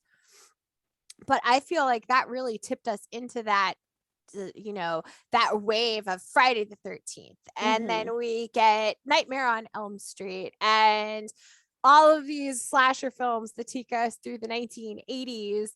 But that was the time of like Reaganomics, Iran-Contra, the Cold War. And it was the rise of Stephen King, really. Like, yeah, he's been writing since the like late 60s through the 70s, but that's when he really boomed. And that's when Clive Barker really started to come Clive through. Barker. People really got into him because he was very stylized, Hellraiser 2. One of my all-time favorite. When I found out that, so I fell in love with the movie Nightbreed. Oh, when, yeah. When I found out that was based off of Cabal by Clive Barker, I made my mother drive me to a bookstore at 8:30 at night in a snowstorm because there was a bookstore in Portsmouth, New Hampshire that had one copy left of that book. And this was, of course, amazing. Before the internet, before you could just buy tons of shit online. I made my mother, and she was not happy about it at all. Oh, but I my God. begged her, and I wanted her because I think I was probably like a senior in high school. So I didn't, or maybe a junior, because I did not have my driver's license at the time. So I made her drive me up there to get that book. And I blew through it in a Amazing. couple hours. You know, I Amazing. read it, but I just fell so in love with Nightbreed. And then to find out it was based on a book, I was like, I have to have it. I Well, have my to have brother, it. Oh, well, that's also the decade of the Lost Boys. The Lost Boys, yes. Oh my God. Like I was never into like vampires, like huge into vampires. I think the 90s was when I really started to like read like Anne Rice and stuff. Of course, Interview with a Vampire, because that started to come through. But It the was Lost trash. Boys, I remember that like they were so cute. They Cute little Kiefer vampires. Sutherland Yes. and what's his face? I'm pretty sure most of my issues with relationships stem from the Lost Boys. They'll never live up. I feel like vampires, like we started with the Lost Boys, and then vampires could never live up to the expectation that I had based off of that movie alone. Yes. I want to like vampires. I really do. I really do. And I'm really trying so hard. It's just not working for me. You know, vampires aren't really a big thing for me either, but they got super huge again in the 1990s. Yeah, Which with is Laurel really K. Hamilton interesting. and Yes, Poppy Yeah. Z. Bright. Poppy Z. Bright. Yep. Yes, who is I used now to- I- that is the dead name. Billy Martin. Billy Martin. Yes. Billy Martin. But when he was writing under the name Poppy Z. Bright, I feel like he and Anne Rice and all of them, they really brought the vampires back. But the 90s Anne were Rice kind of is funny, trash. weren't they? Yeah, Anne Rice is trash. I've never read Anne Rice. I'm gonna Everybody, confess get here. get your forks and knives and your plates, because Donna is serving up a buffet of hot takes. I Yeah. never get into. I respect Anne Rice, but I can't get into Anne Rice. I was brought up on, like you're saying, Stephen King, Clive Barker. So when I actually read Anne Rice, Interview with the Vampire, I was like, it was all right. I much prefer Angela Carter. If we're gonna look at iconic female writers, give me Angela Carter. Give me The Bloody Chamber, In the Company of Wolves. Oh my God, one of my all-time favorite movies. Oh, I might have to watch that tonight. What a brilliant woman. I just, if y'all, people listening, if you have never read Angela Carter's The Bloody Chamber, you need to change that. She was one of the original feminist horror authors. She wrote non-horror as well, but it's just a remarkable book. But yeah, but the 90s are kind of funky though, because we got a real mishmash of all kinds of stuff. I don't know about y'all, but after I watched The Craft, I was like 100% sure I was a witch. And I went through Still think I'm a witch. Yeah, I know I'm a went witch. through my like my pig, like No idea what you mean. No. I was like, yes, this is what I need in my life. And I just, oh my God. But we got like super into, well, the 70s too, with like the whole cult thing. But ghosts, demons, vampires, werewolves, zombies, devils, monsters. Then we got into like dystopian, because Richard Matheson started to get real popular in the 90s, even though he'd been writing since the 70s, the 60s. That's when we got when did I Am Legend come out? Like the early 2000s? Early 2000s, Yeah, Will Yeah. Smith. But all of a sudden people were like, oh, Hell House is a thing, even though that book had been around for decades. Like, I just think it's interesting that all of a sudden horror really blew up in the 90s. And I don't know if it's because it was a time where there was nothing else like I can't really think of anything huge that was going on in the 90s other than It Bill was the Clinton. 90s. People were angry. People were Oh, angry. yeah, we were and they angry just about the wanted- 80s. We were still angry about Reaganomics, the trickle down Listen, like, I don't like the 90s make no sense to me. I mean, whatever. I love the 90s for that reason. And I think that weird hodgepodge of horror is exactly what the 90s is. And I'm here for it. And I still like go back and live in those bubbles sometimes because I need them to feel better. Yes. One of my all-time favorite horror movies from the 1990s is Idle Hands. Yes. With like the living so end having funny. a little musical cameo in that. That's perfection. I freaking love that movie. I might have to watch that one tonight too. And you can't talk 90s horror movies without Shaun of the Dead. Oh, absolutely. Oh my God. I think Shaun of the Dead, I mean, I don't do like top 5s, top 10s because I can't, but that is a top 5 and a top 10, hands down, for sure. Shaun of the Dead. If you guys haven't watched Truth Seekers on Amazon Prime, you really should. Simon Pegg and what's his the same guy. I can't remember his name. I'm having a dope moment, but they play paranormal investigators. It's fantastic. So freaking funny. It's amazing. It's amazing. The early 2000s. The early 2000s. One of my all-time favorite movies from the early 2000s is What We Do in the Shadows. Yes. I love that. Taika Waititi and Jermaine Clement. Oh my God. That's when I'm like, maybe I can mess with vampires again and leading into the TV show. I'm like, these are my vampires. Dude, they are like the only vampires I'm obsessed with. But oh my God, that whole franchise. I can watch that movie over and over and over again. So the funniest thing is my first experience with What We Do in the Shadows, the movie, is a friend of mine and I went to Walker Stalker Con in Boston. And my friend was working in Boston at the time, and we met at her office, and she had made up a batch of fake blood. So we like made ourselves up into zombies, and we were walking through downtown Boston with this makeup on. And we get to Walker Stalker Con. Now it was warm, so she was wearing shorts and she had put like all this blood on her legs. And we go upstairs to the screening room and there's this movie playing. And I'm like, what the hell is this? And then there's like this vampire vacuuming the ceiling. And it was just hilarious. And we just sat there for the longest time, just watched the whole movie.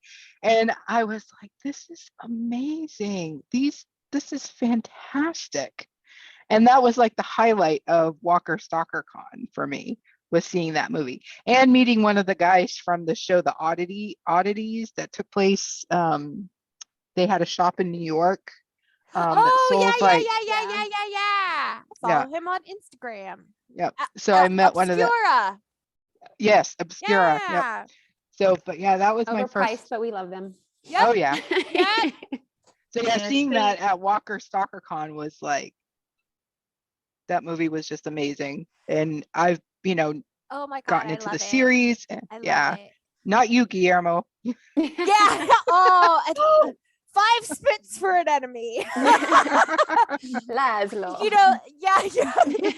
The funny thing about the like 2010s, like 2010s leading up to where we are now is I feel like we really took a turn towards parodying horror. We get a lot more of the comedy horror coming through, more making fun of it, and I'm not quite sure what that's all about, or why, or if it was just part of the natural evolution. Like, we take these things that we've taken so seriously this whole time, so now we're gonna do send-ups of them. But at the same time, like, that was when we really started to get like Saw. It was like we had very hardcore, and then we had very just like campy and fun. Right. I think that was a very fun period of. Right. And then of course, like the wars of like this one sucks. You should be watching Saw and watching people just get murdered. And we had a lot of gatekeeping. I think that's why I think we're seeing that again now. But I think that's why, or one of the reasons why horror became very fun, because in the 80s, I love reading 80s horror. It doesn't make sense. It's about this weird creature that comes from nowhere. We don't have to over explain it, which I think we kind of got into. Authors were like, and it came from here, and this is the background. I'm like, I don't care. I don't care. Tell me it comes from the sea and its tentacles are ripping people in half. And I feel like we kind of lost that a little bit. People became so serious about the genre, where the message boards of the 90s were just such an awful place, especially as a woman or anybody who wasn't a white man. And I think part of the fun just came from making fun of those places and taking ownership of the movies again a little bit. Absolutely. And, you know, I have to admit that when it comes to like the 2010s up until like 2020, I kind of dropped out of the horror fiction scene. I was really more film based at that point in time. I was working full time and I had babies, and I wasn't getting much. Babies will do it for you. Right. I'm working 12-hour shifts in the emergency room with 2 kids under 4 years of age. Like, just wasn't happening for me. Reading wasn't happening for me. So looking at that decade, it's like a black hole. For me, I don't know what was happening. I don't know what was going on then. Like, what was horror fiction in the 2010s? What kind of level of extreme did we have going on at that point in time? Because I was out of the loop. Yep, me as well. I was out of the loop. My reading career, I'll say, yes, I read horror, but 95% of what I read was, don't disown me, romance. I was like all into the romance books. And it was partly because of somebody that I worked with at the time. Her and I would just read books like crazy and switch, trade them back and forth. But then I got into Laurel K. Hamilton, and then I kind of got bored with her stuff because her stuff really turned into crap. And then I would read the odd one-off horror books, and then I discovered the indie horror scene, and I was like, what? I have been missing so much. Yeah. It really just, the revival for me just started to happen in like 2020. And I was reading on my own, and then I got on the Tiki Tackies. And all of a sudden there was SONJA. Hello. And Brandon and Stephanie at Books in the Freezer. Yeah, she was a big influence on me too. And I dropped off too. My TikTok was me coming back into it. I guess everybody just like left the genre for a little bit. It seems like it does kind of feel like a dead space. I was tired of just fighting. No, I would never really participate, but I would read, message boards, and I was so tired of just negativity and infighting and watching women try to make a place for themselves, and people just being so nasty, and not just women, but writers of color. And I just needed to take a step away, and I found fantasy. So I did like the Lord of the Rings kick. I found fantasy and sci-fi. That's where we were, Lord of the Rings. And then I kind of came back to it. A friend started giving me books again, and indie horror is what brought me back into the fold as well. So then I don't know why. I knew there was a writing community on Twitter, but what's a Twitter, right? I didn't think of checking Instagram. I didn't know that Instagram was this amazing community. But I checked TikTok because it was kind of like the thing of the time, and nobody was talking about horror except for, I think it was Brandon and Ladybug Books. Yeah, Stephanie wasn't on at the time, and I don't think I knew of her podcast at the time. So I saw these 2 people talking about horror. I didn't necessarily think of reaching out to Instagram. And again, Twitter was just my no man's land. And so I started mine, but then all of a sudden, you popped up, and we had, I don't want to butcher any of their names. We had so many people just like pop up. And I feel like indie horror is the catalyst and people just coming back to horror. Obviously with mainstream, I think like The Walking Dead's made horror fun again and brought horror into the mainstream. Yes. And, it's not just kind of like this small section of the population likes horror. Now everybody loves horror. So people are popping into these spaces and going into the indie subgenres because that's the next step. So yeah. And again, it brings us back full circle. Here we are at the tail end of a pandemic. We have lived through such huge societal, cultural unrest, crisis, societal trauma. And now all of a sudden, boom, horror is it. yeah. Horror is the thing. We are all over it again because it helps us really escape. I want to talk more about women in horror. First, we're going to take a quick break, do a little ad. It's time for the ad zone, bitches. We'll be right back.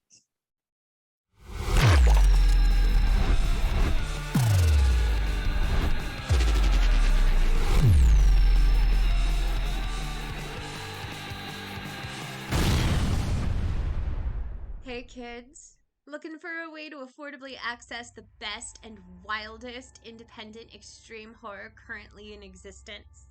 Godless Horrors is the place to be. Go to www.godless.com to gain access to thousands of extreme horror and splatterpunk books from the genre's best and brightest independent authors. Godless Horrors offers every title in their catalog in a variety of formats to ensure compatibility with your favorite digital reading device. Strapped for cash? No worries.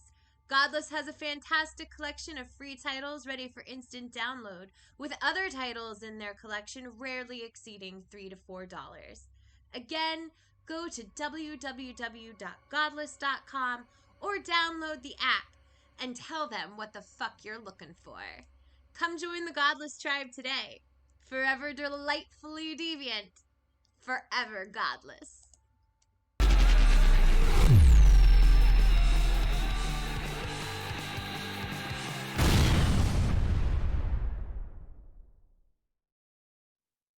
So while we were on that little break, Sonia and I started talking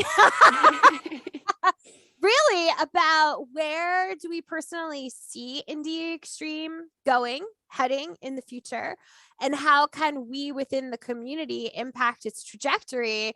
And, you know, both Sonia and I feel very, very strongly about the impact of women in indie extreme horror. From the social media perspective, she and I have the ability to look at data and research regarding who our primary audience is. And for both of us, Sonia, you said your percentage, your data is like what percentage of men? It's I think the last time I looked, it was 4.2%. 4.2. 4.2, which is so little. It's crazy, but it's women in my comments. It's women driving the discussion. It's women asking me to help drive discussions. You know, there's a space for us here. This is our space. And I love watching people come into their own and just claim things as their own. And I think that kind of translates to amazing writers. I mean, at this point, I'm focusing on women authors, not all, but like predominantly. And I mean, this space is ours to explore. And I am so excited to see where this goes. You know, it's fascinating to me because the most vocal, supportive, and just genre boosting people involved in this community are people like Donna and Nat and you, Sonia, and myself. When it really comes down to it, it's remarkable to me that horror is considered a man's genre. And I don't know if that's because it is more violence focused. People don't expect that as a society and a culture. People don't expect women to be into things that are objectively violent. But without the female fan base, especially in indie extreme, all of these male authors, and I love you guys because you guys are giving me the content that's making me happy. And without you, I wouldn't be doing any of this. But without the women who are buying these books and talking about these books and pushing these books, there would be no community. I really believe that horror is a female community. It's our safe Like, space. And we are the foundation of the community. We really are. We are an enormous percentage of who are buying these books and who are reading these books. And why do you think that is? And I don't know. For me personally, I think it's because if you look at the history of women in general in the world, Very oppressive. horrific things. Yeah. Oh, yeah. Oppressive, and women are, mostly the victim. And to be able to be in the horror community, and it's because what's been done to our female ancestors is nothing compared to these books that I Yes. It's kind of like taking an ownership. It's a very cathartic experience, isn't it? Yeah. Yeah. I mean, for me, it was like I turned around and says I'm an extreme horror writer, and it's like, oh, doesn't that sort of thing like hurt your heart, or you don't cry into a pillow at night when you're reading about massacres of these kind of? It's like, no, love. I was brought up on Hellraiser. I'm pretty sure I can handle a dildo being cut off and shoved up someone's bum. Yeah. Well, you know what, Nat, your work in particular is one that really stands out because you are a woman, I believe, writing for women. You write strong female characters, and especially with What's Eating You, this was a female to female story. The relationship was about two women. The dynamic was between two women, and there were levels to that relationship that all women could relate to. And I appreciate that so much more.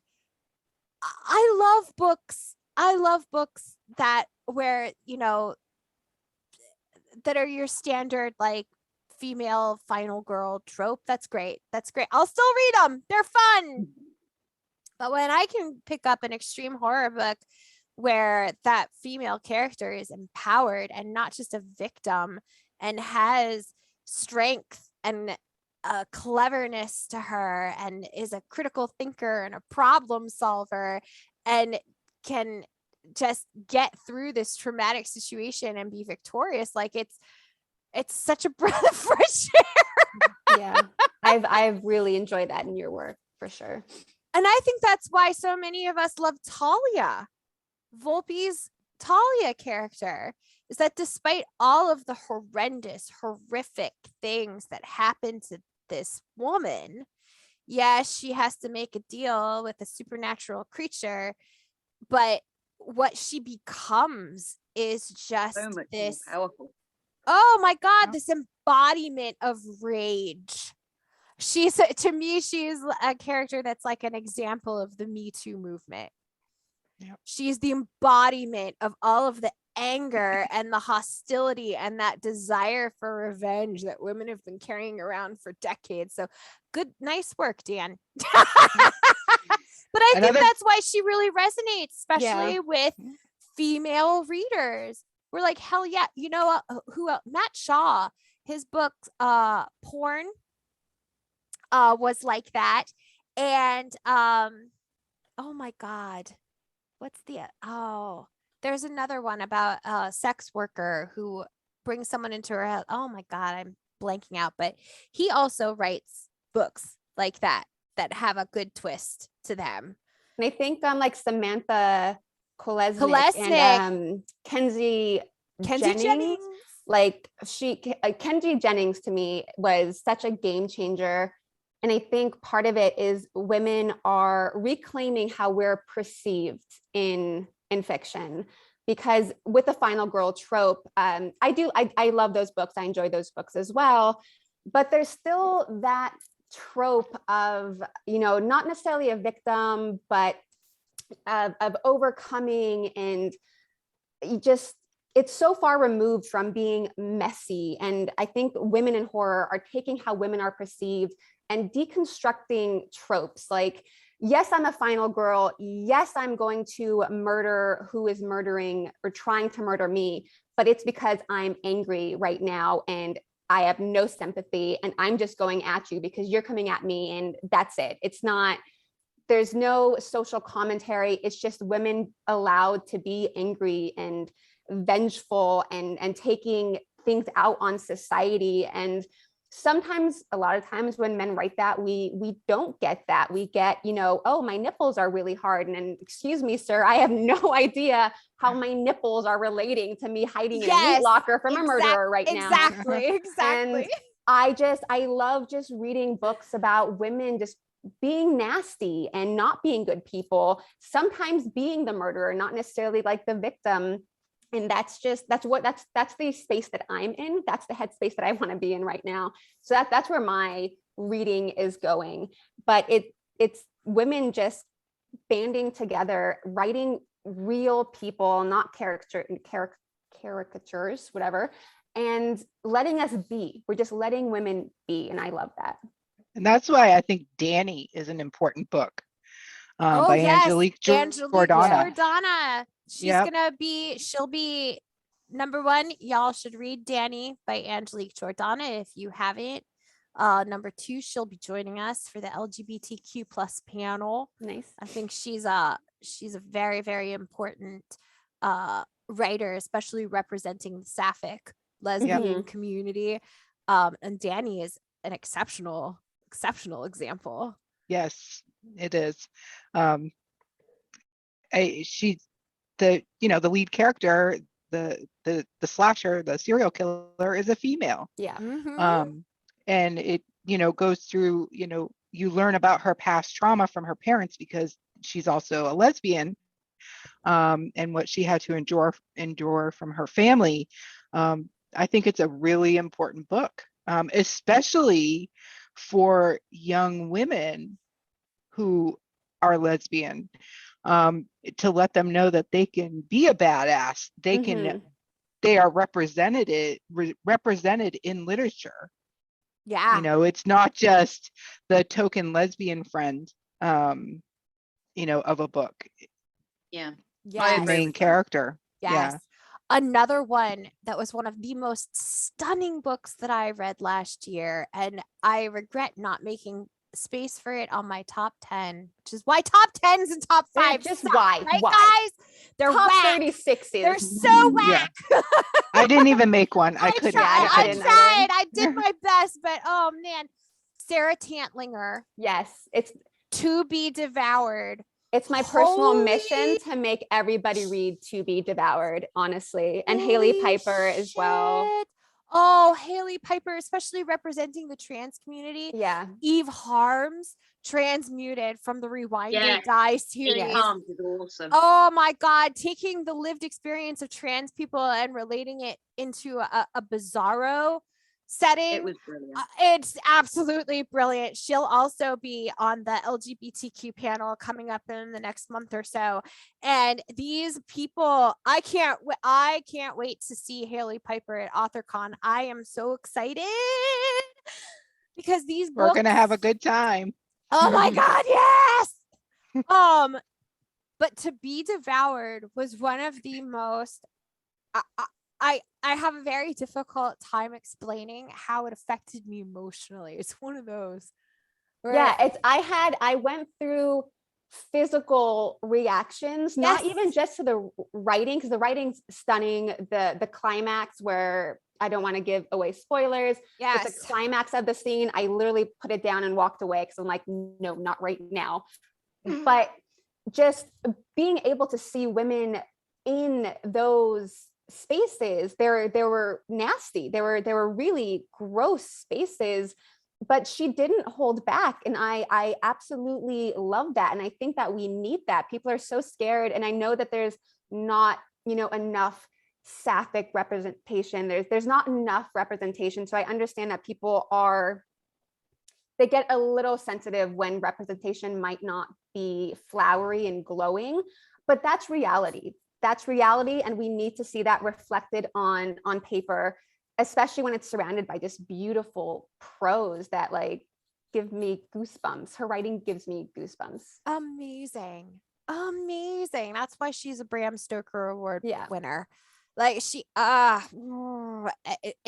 just an incredible book. And Gemma Moore. Yes. Dear Laura. Pen Pal was one of the big name books on social media last year, and I read it and it was all right. Like, I know a lot of people really, really loved it, really enjoyed it. I expected more from it. Maybe that's my hot take, but I didn't get from it what I expected to get from it. Then I read Dear Laura by Gemma Moore, and it gave me everything and more that I had wanted from Pen Pal. Just an incredible story. Same with Theme Music by T. Marie Vandelli.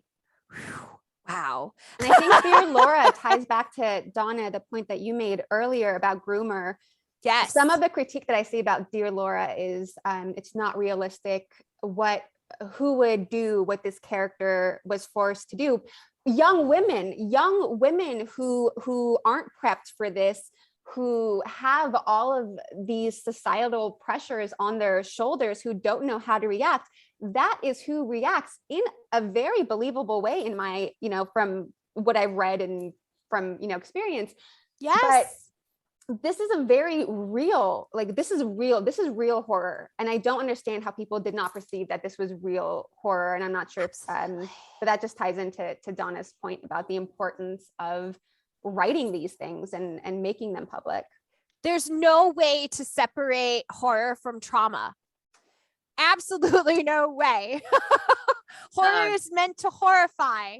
You cannot be horrified if there is not an element of trauma.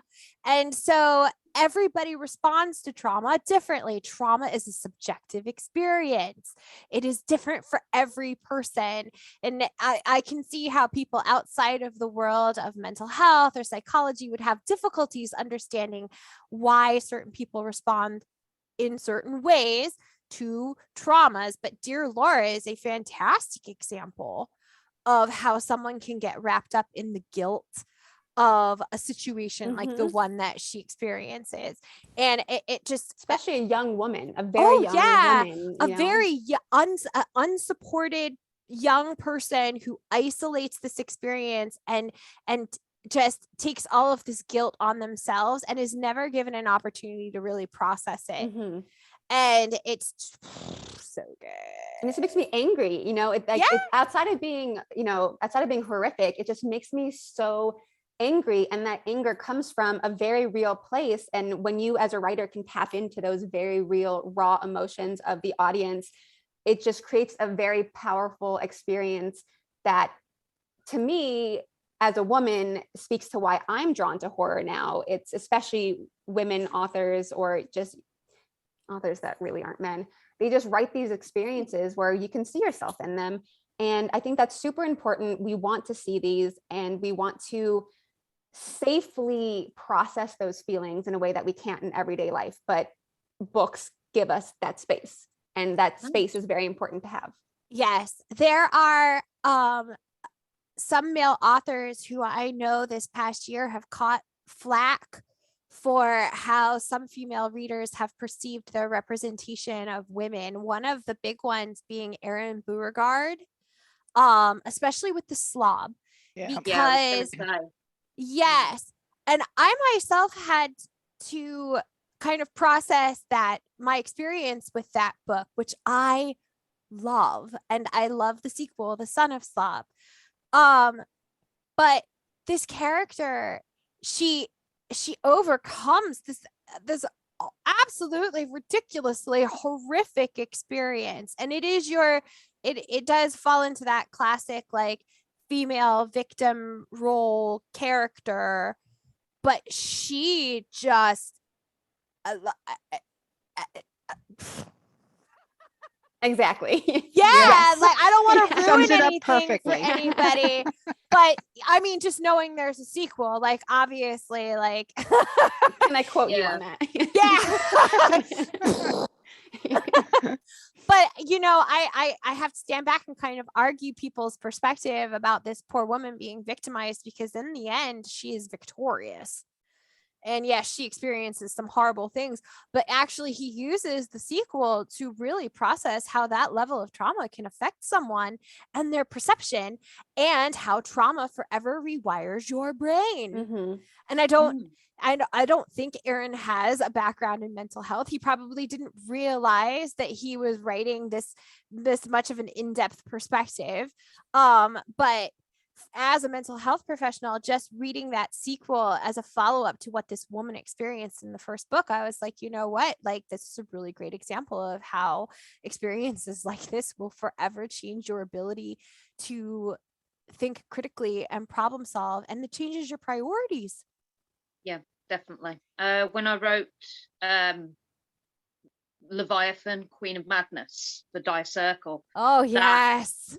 I needed to speak to a health professional to get a better perspective on things, because it wasn't that she was mad, she was being taunted. And Mhm. that kind of pressure, that kind of, you can only take so much, the body can only take so much, the mind can only take so much, and she was having this constant 24/7, am I insane, am I insane, am I insane, until Yes. eventually she cracks. Yes, the And you just see her gaslighting. break her down completely. And I can Yes. relate to that through my own experiences. Yeah. Oh, I loved it. I I loved love it the so books that much.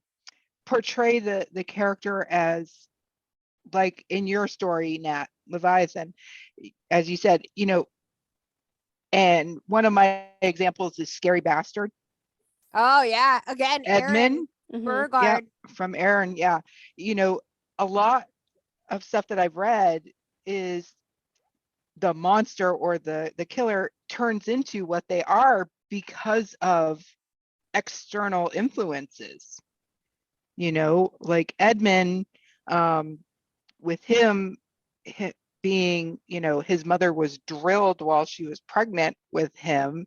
You know, people just see him as a monster, and that's what he became. Mhm. Yep. You know, Yep. and if you badger somebody and tell them that they're insane, that they're crazy, they're going to eventually go crazy. They're going to eventually snap, and you're going to get what you get. Yep. Yep. It's just, yeah. Oh. Yeah, So another book. how do we continue to push indie horror to the forefront? Like, how do we see this trajectory continuing? I mean, the momentum is there, right? Right. We know the momentum is there. We know that people are dipping their feet in, they're being curious, as you know, the Nick Cutters of the world start to get more famous and keep opening a pathway. I think being open as a community, and I mentioned this a little bit earlier, but checking the gatekeeping, you know, unfortunately, I think that's still, especially for somebody who's just getting into the community, is not quite part of the community. There's a little subsection of people who do push back. You know, I have so many people coming to me talking about Tender is the Flesh, and like, yes, we've all read Tender is the Flesh. We know that book, but let people be excited. Whatever excitement somebody brings to you, bring that back to them. Bring that back and keep guiding them and bring them into the fold and offer books and make it a safe space. If I know the romance community gets this as well, but horror is a very serious genre. We tackle a lot of serious, you know, topics. There is so much depth here. We're kind of getting over the general perception that horror is a silly genre, but let's make it an open community. So if somebody is looking for just extreme body horror, pave that path for them, even if it's not something that, I mean, I love body horror, but if that's not something that you're particularly into, then guide them gently along the way. If somebody comes to you and they were terrified about a book and you were just like, that wasn't scary at all, encourage their curiosity, and then send them to a Nat or a Donna who might be more interested in that general, you know, that general interest. But indie horror is still a very word of mouth community. I would like for it to be boosted up, but it's our job to get people curious and to keep them curious. Yes, we're shepherds. And I would say that Donna is one of our lead shepherdesses. You have been volunteered. Absolutely. Well, no, it's just, everyone. you know, like Donna, you, when I say like celebrity super fan, like people know you because of your visibility in the community before you even started writing. Like, we knew you as just another fan, but you've been so active and so vocal and so supportive, not just of authors, but of other fans. Like, Donna is that person who's secretly sliding you the books. And we need that. Like, I think we need Donna. Right? Like, I like started tiptoeing into this community, and Donna was like, hey. She grabbed me and she like pulled me in, and then she had Dan Volpe send me a book, and like all of a sudden, like all of this stuff starts coming my way, and now I'm out here with SONJA on TikTok, and we're like quietly going, psst, hey, you're gonna like this. And it's intimidating, especially, you know, up. I started my TikTok, and then I don't know, social media and me, we just like, I'm the friend who hoards 18 beautiful pictures of all my friends and never post them. Because I just don't really do social media, but I started the TikTok, and then I started joining, you know, the communities. And even for somebody who kind of had my foot in the door, you go on, you know, books of horror, and everybody knows everybody, and they're talking like friends, and it's really intimidating. So for somebody who doesn't even have that foot in the door, like, we need the Donnas to be like, you knew, come on, let's go. And like, you know, do the introductions and get everybody welcome, and just keep that community growing. I needed that. So yeah. One of my main passions about the horror group, or horror in general, is I don't want people to tell other people what they think horror should be. Yes. Because everybody thinks horror is different. There was a conversation, honestly, I think it was about Harry Potter being considered horror. And my response was, all right, if you think it's horrifying, if you think it's horror, then it's horror. I'm not going to tell you what is horror to you. You do you. Yeah, exactly. And I'm not going to put you down. Yeah. And, oh, you think Harry Potter is horror? Well, you know what? I know that here's a book that you may enjoy that's kind of along the same lines. I read so many different types of horror. I don't just read extreme horror. I read, you know, all kinds.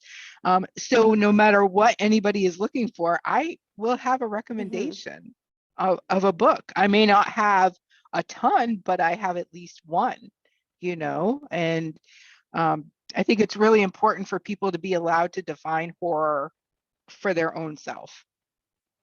And, you know, there's a very, I was very mindful in wanting to make sure that this conversation that we are having today was a conversation between women, because this horror is considered a male genre.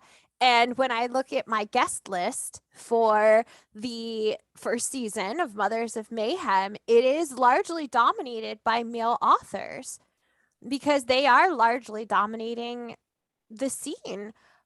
I love them all. I can't wait to talk to them.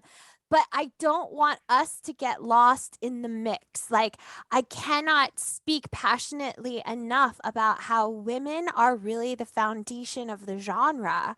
We are the consumers. We are the reviewers. We are the fans. We are the readers. Without us, there is no trajectory. And also, when it comes to gatekeeping, like, I think we as women in the community are the biggest defense against it, because we are the foundation of the genre, and we are the ones, like, we know what we're talking about. We aren't dumbies. We aren't, you know, airheaded idiots out here just consuming violence. Like, there is depth to this. There is wisdom, there is creativity, there's art. There's so much art in various forms in this genre. And, you know, I feel so strongly that we get overlooked, even though our numbers greatly we greatly outnumber the men when it comes to the fan base. And I will say, even my page, the two so I get two very mean comments. One is brush your hair. Always. Oh my God. There's always somebody who's like, I just want to brush say your to hair. anybody who tells Sonia to brush her hair, you can go fuck yourself. And two, it's I'm not sure, it might be the same person just making weird, different accounts because people are weird, but I get so many comments being like, I will never take horror recs from a Barbie lookalike, or just there's the word Barbie is always in that. And their goal, which is why I think it's the same person with different accounts, but it's Creepy, we have a new target. it's but just to equate like appearances or who you're going to listen to, or even trying to get people to stop talking about horror in general because of something so silly as what we look like. It's exactly what I think that somebody gets really scared away. Like, I'm gonna ignore that comment. I don't care. But somebody lurking in the comments, somebody who doesn't, maybe they just know King, you know what I mean? Which is absolutely fine. But why? Like, I don't want any of that in the comments. I don't want any of that in the community. I just want horror to be the place that Donna is making it, guys. Yes. Those comments are trash. I mean, garbage. I was on TikTok for freaking like a bit, and it's either, do you want to be my sugar? Like, I want to be your sugar daddy. That's one I always get. $5 for feet pics. Oh my God. The other one is, you're a bit too chunky to be like putting yourself there on TikTok. What the fuck? It's you know what? It's too chunky. It's too pale. It's too black. Old. It's too pretty. It's too ugly. It's too old. You're too young. Like, how do you have a voice in this? It's always a two. When a woman is involved, there's a two. There's a but. There's always a parentheses, and we need to dismantle that today.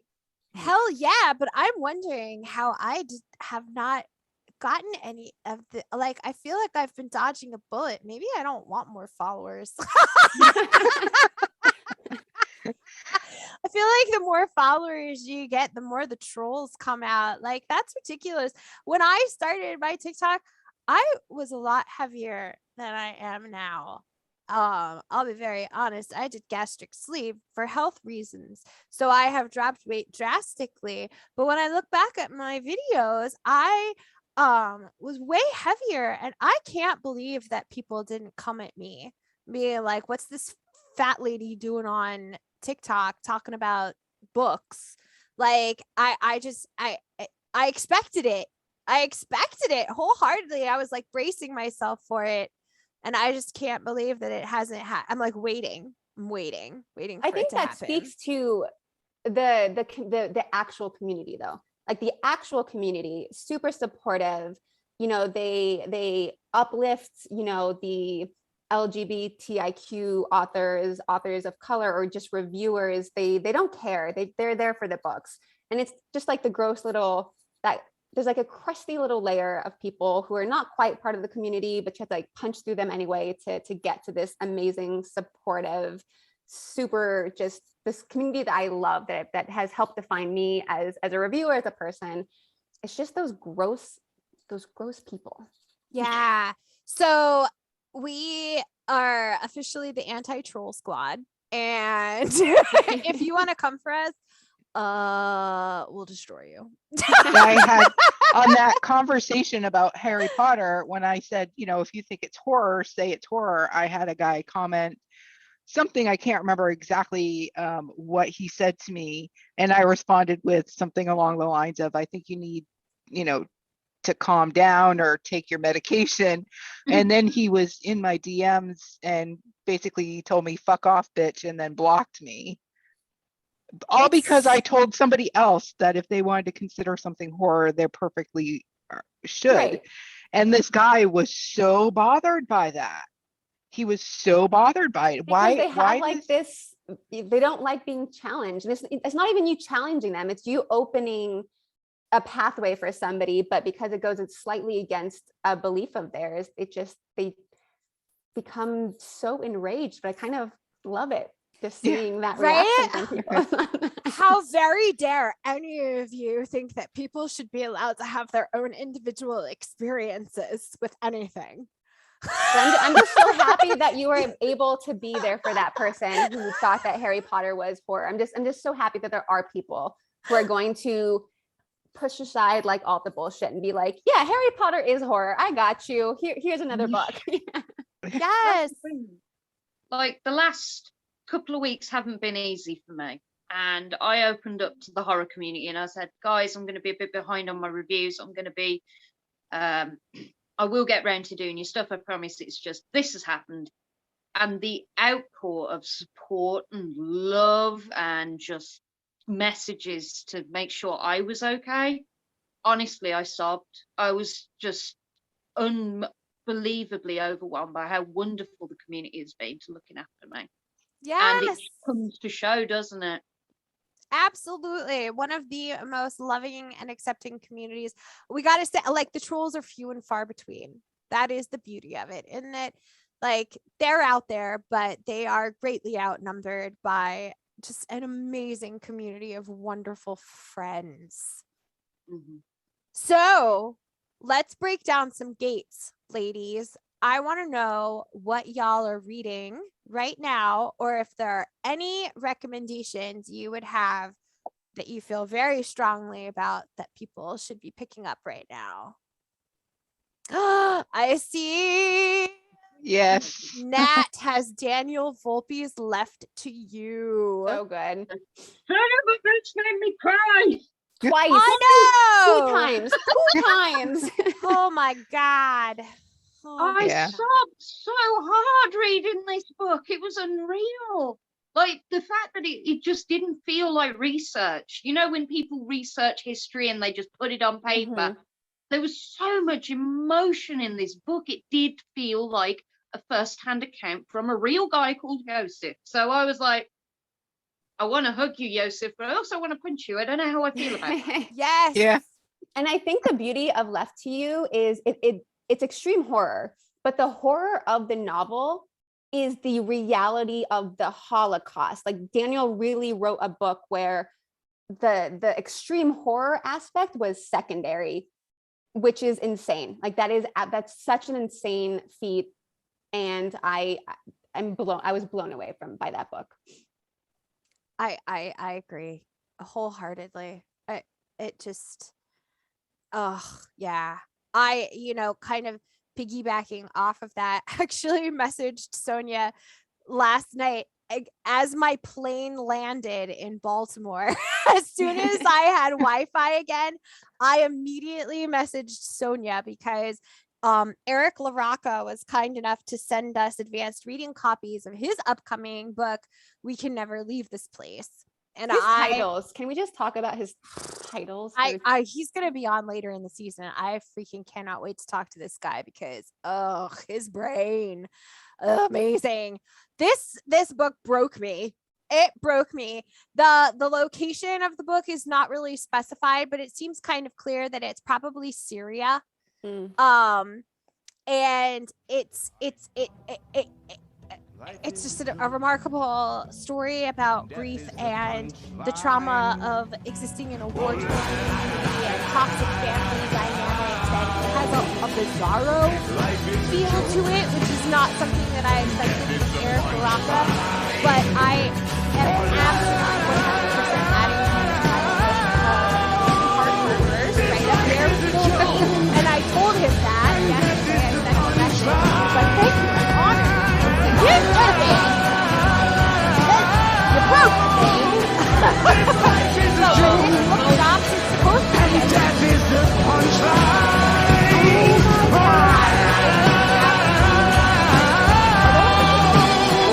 This life is a joke. That is the punchline. process that bizarro experience. A good book requires some controversy. Yes. And this one will have it, and it is unfucking believable. I'm still carrying it around in my gut. You know, after you read a book like Left to You, Yeah. and you kind of have that rock in your stomach, I still have that rock in my stomach from yesterday. And I just can't stop thinking about it. It's amazing. 100% recommend. Donna, what's on your list? What are you reading, or what do you want people to read? What I'm currently reading, I'll be starting a couple arcs. Carnivore by Justin Boot. Oh, Gotta love some Justin. I love Justin. Yeah, and Earworm from Bloodbound Books. I can't remember who the author is, but I got an arc of that, so I'll be starting that as well, because I usually have one Kindle and one physical book going at the same time. And next month, I'm actually going to be devoting all of my physical books will be devoted to female authors. I have a huge list of female horror authors that will be read during the month of February. Nat, you're on that list as well. I've got some of yours to read. So that will be a Kindle because it's a Godless, but so yeah, I want to more highlight, I want to be more conscious of reading female authors. So that's why I'm taking a whole month to pretty much focus on female authors, get those out there. They're not all extreme. I got a couple of Elizabeth Bedlams in there. I love Elizabeth Bedlam. I love Yeah. Liz. She's amazing. And did you ever read Hello Friend? I just finished that. I haven't read that one yet. Dude. Oh, my brain. It has Now I every have to add trope this to that my I love. list. It has just like unreliable narrator. Is something actually going on, or is she just losing it? Just perfection. Yeah, the whole Yeah. book, you're sitting there going, Yeah. did I miss a chapter? Did I miss a page? I had no idea. Like, no, I'm pretty sure I just read that page. Okay, no, I just had no idea what's going on. And I love it. And I love it, right? Like, please confuse me more. Yeah. One book that I wish that everybody would read, and I recommend it all the time, is Fur by Matthew Cash. It's a werewolf book, but it's not your typical werewolf book, and it will crush your soul because of things that happen. And it's basically about a bunch of geriatric werewolves. Oh my God. Already in. Yeah. Oh my God. Yeah, it's amazing. It was the first book I read by him. It was actually the first signed book I received from an author in the Books of Horror group. I paid the money to have it shipped all the way from the UK because I wanted it so bad. And then when I read it, he immediately became a favorite author. Me too. Me too. Everything that I have read that he has sent me or that I have purchased has been an unbelievable experience. You all know I love the psychological aspect of things, and he writes from his own experiences, but he translates them into these remarkable stories that are both entertaining, funny, horrifying, and gut-wrenching. And it is an amazing journey through the human psyche and all of the different experiences that we have internally as humans. He's unbelievable. Which one did I just read, Donna? Which one? Your Frightful Spirit Stayed. Your Frightful Spirit Stayed. Oh my God, Nat, Sonja, if you guys haven't read this, it's on my list. It's on Kindle. I thought it was an arc, but apparently he's just like sending me stuff now because oh my God, Wait, what's that recent one that you're just talking about? Your Frightful Spirit Stayed. Okay. It's another one that's written in reverse, and it was incredible. Unbelievable. I will recommend one woman if you're doing women of horror. Belladine Joyner, Witch's Bargain. Witch's I have Bargain. never ever had a nightmare with a book before. Oh, He gave me Say no nightmares. more. I was Yeah, right? dreaming about it. Like Fuck me something up, pressing fam. up against Yeah. the glass. I didn't want to sleep for 2 days. weeks. And she's just given me her second arc read, which is Tyrant, and I'm like, oh crap, I'm not going to sleep again, am I? I'm meant to be like finding somewhere to live now. What are you doing to me? And purchased. Yup. Sonia, hit us So, with that Two good. books that I think everybody has to read: To Be Devoured, Sarah Tantlinger. I'm on a crusade to make everybody read that book. So good. But also Into the Forest and All the Way Through by Cynthia Pelayo. Ah, that one's on um, my list. So it's not extreme horror. It's a book of poetry about all the missing and murdered women across the United States. It's just so gut-wrenching. And what I love about it, especially in the age of true crime, when it became such a commodified thing, is she brings it back to the victims. She brings it back to the family. And I think right now that's just super important. So everybody pick that up as well. I predominantly focus on women in horror, but I'm kicking it up back to where it used to be, starting with Red Station by Kenzie Jennings. And I just finished Burner by Robert Ford, which is about sex trafficking. And that just made me feel like a shell of a human being. So definitely recommend that. Awesome. What about Zombie Necro Go-Go by Elizabeth Bedlam? Have any of you read that? I've not read that one yet. All right, it's in my Yeah. TBR, and I'm like, I need to get to that one. Oh my God. Okay, so ladies, if people would like to contact you, where's the best place for them to find you? Where would you like people to reach out to you if they need to? Would you want to after hearing me on this podcast? Right? I'm tracking you down. Abso-freaking-lutely. Well, you can find me on Instagram at L_Donna90. I don't do a lot of videos of myself, but I do post a lot of my reviews. I post my book mail, my favorite books. And I am on TikTok at Aries75, ARYZ75. There I do some videos of my pile of shame books that I've had for months that I've never opened. So you get to All of be her surprised with me. thrift book packages. Yes. And then of course I'm a frequent flyer in the Books of Horror Facebook group, Donna Latham. So you can find me there, reach out. I'll be your den mother. Yes. Hi, Mom. Queen. Sonia, Sonia, tell them all about it. So I'm Ghostly Reads on TikTok, Spooky Curious on all other socials. And I've been a long time lurker of Books of Horror, but I think I've made my first 2 posts on there, just mainly about Error Rat by Christopher Golden, because it's one of my favorite books.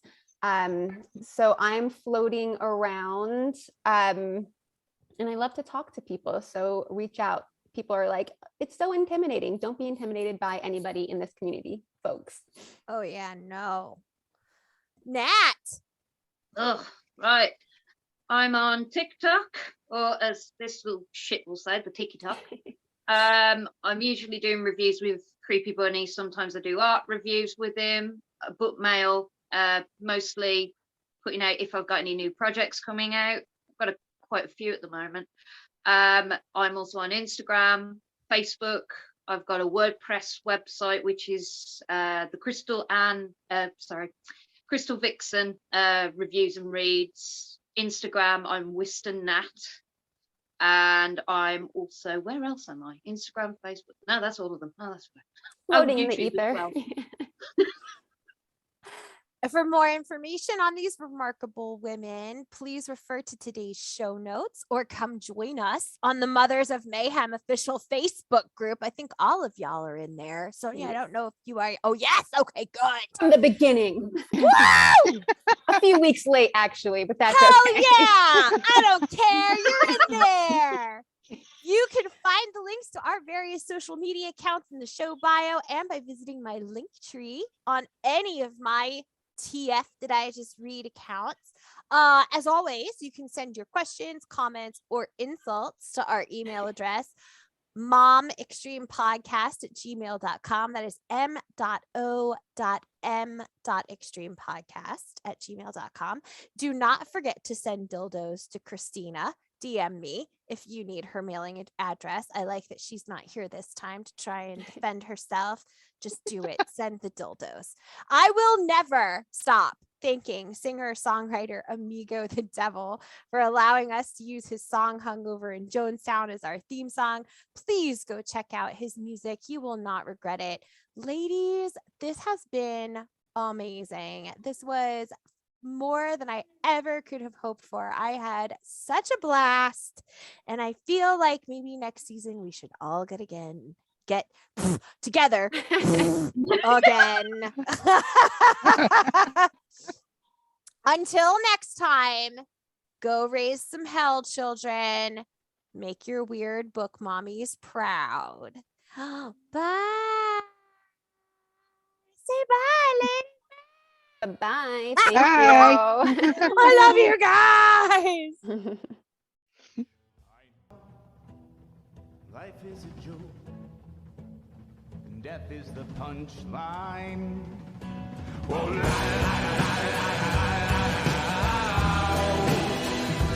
Life is a joke, and death is the punchline.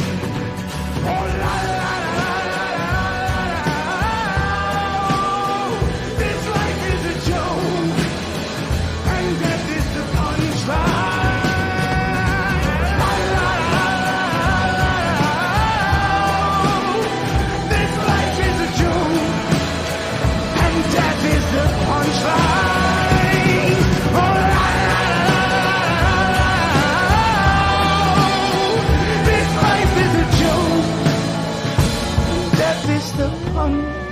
Fine.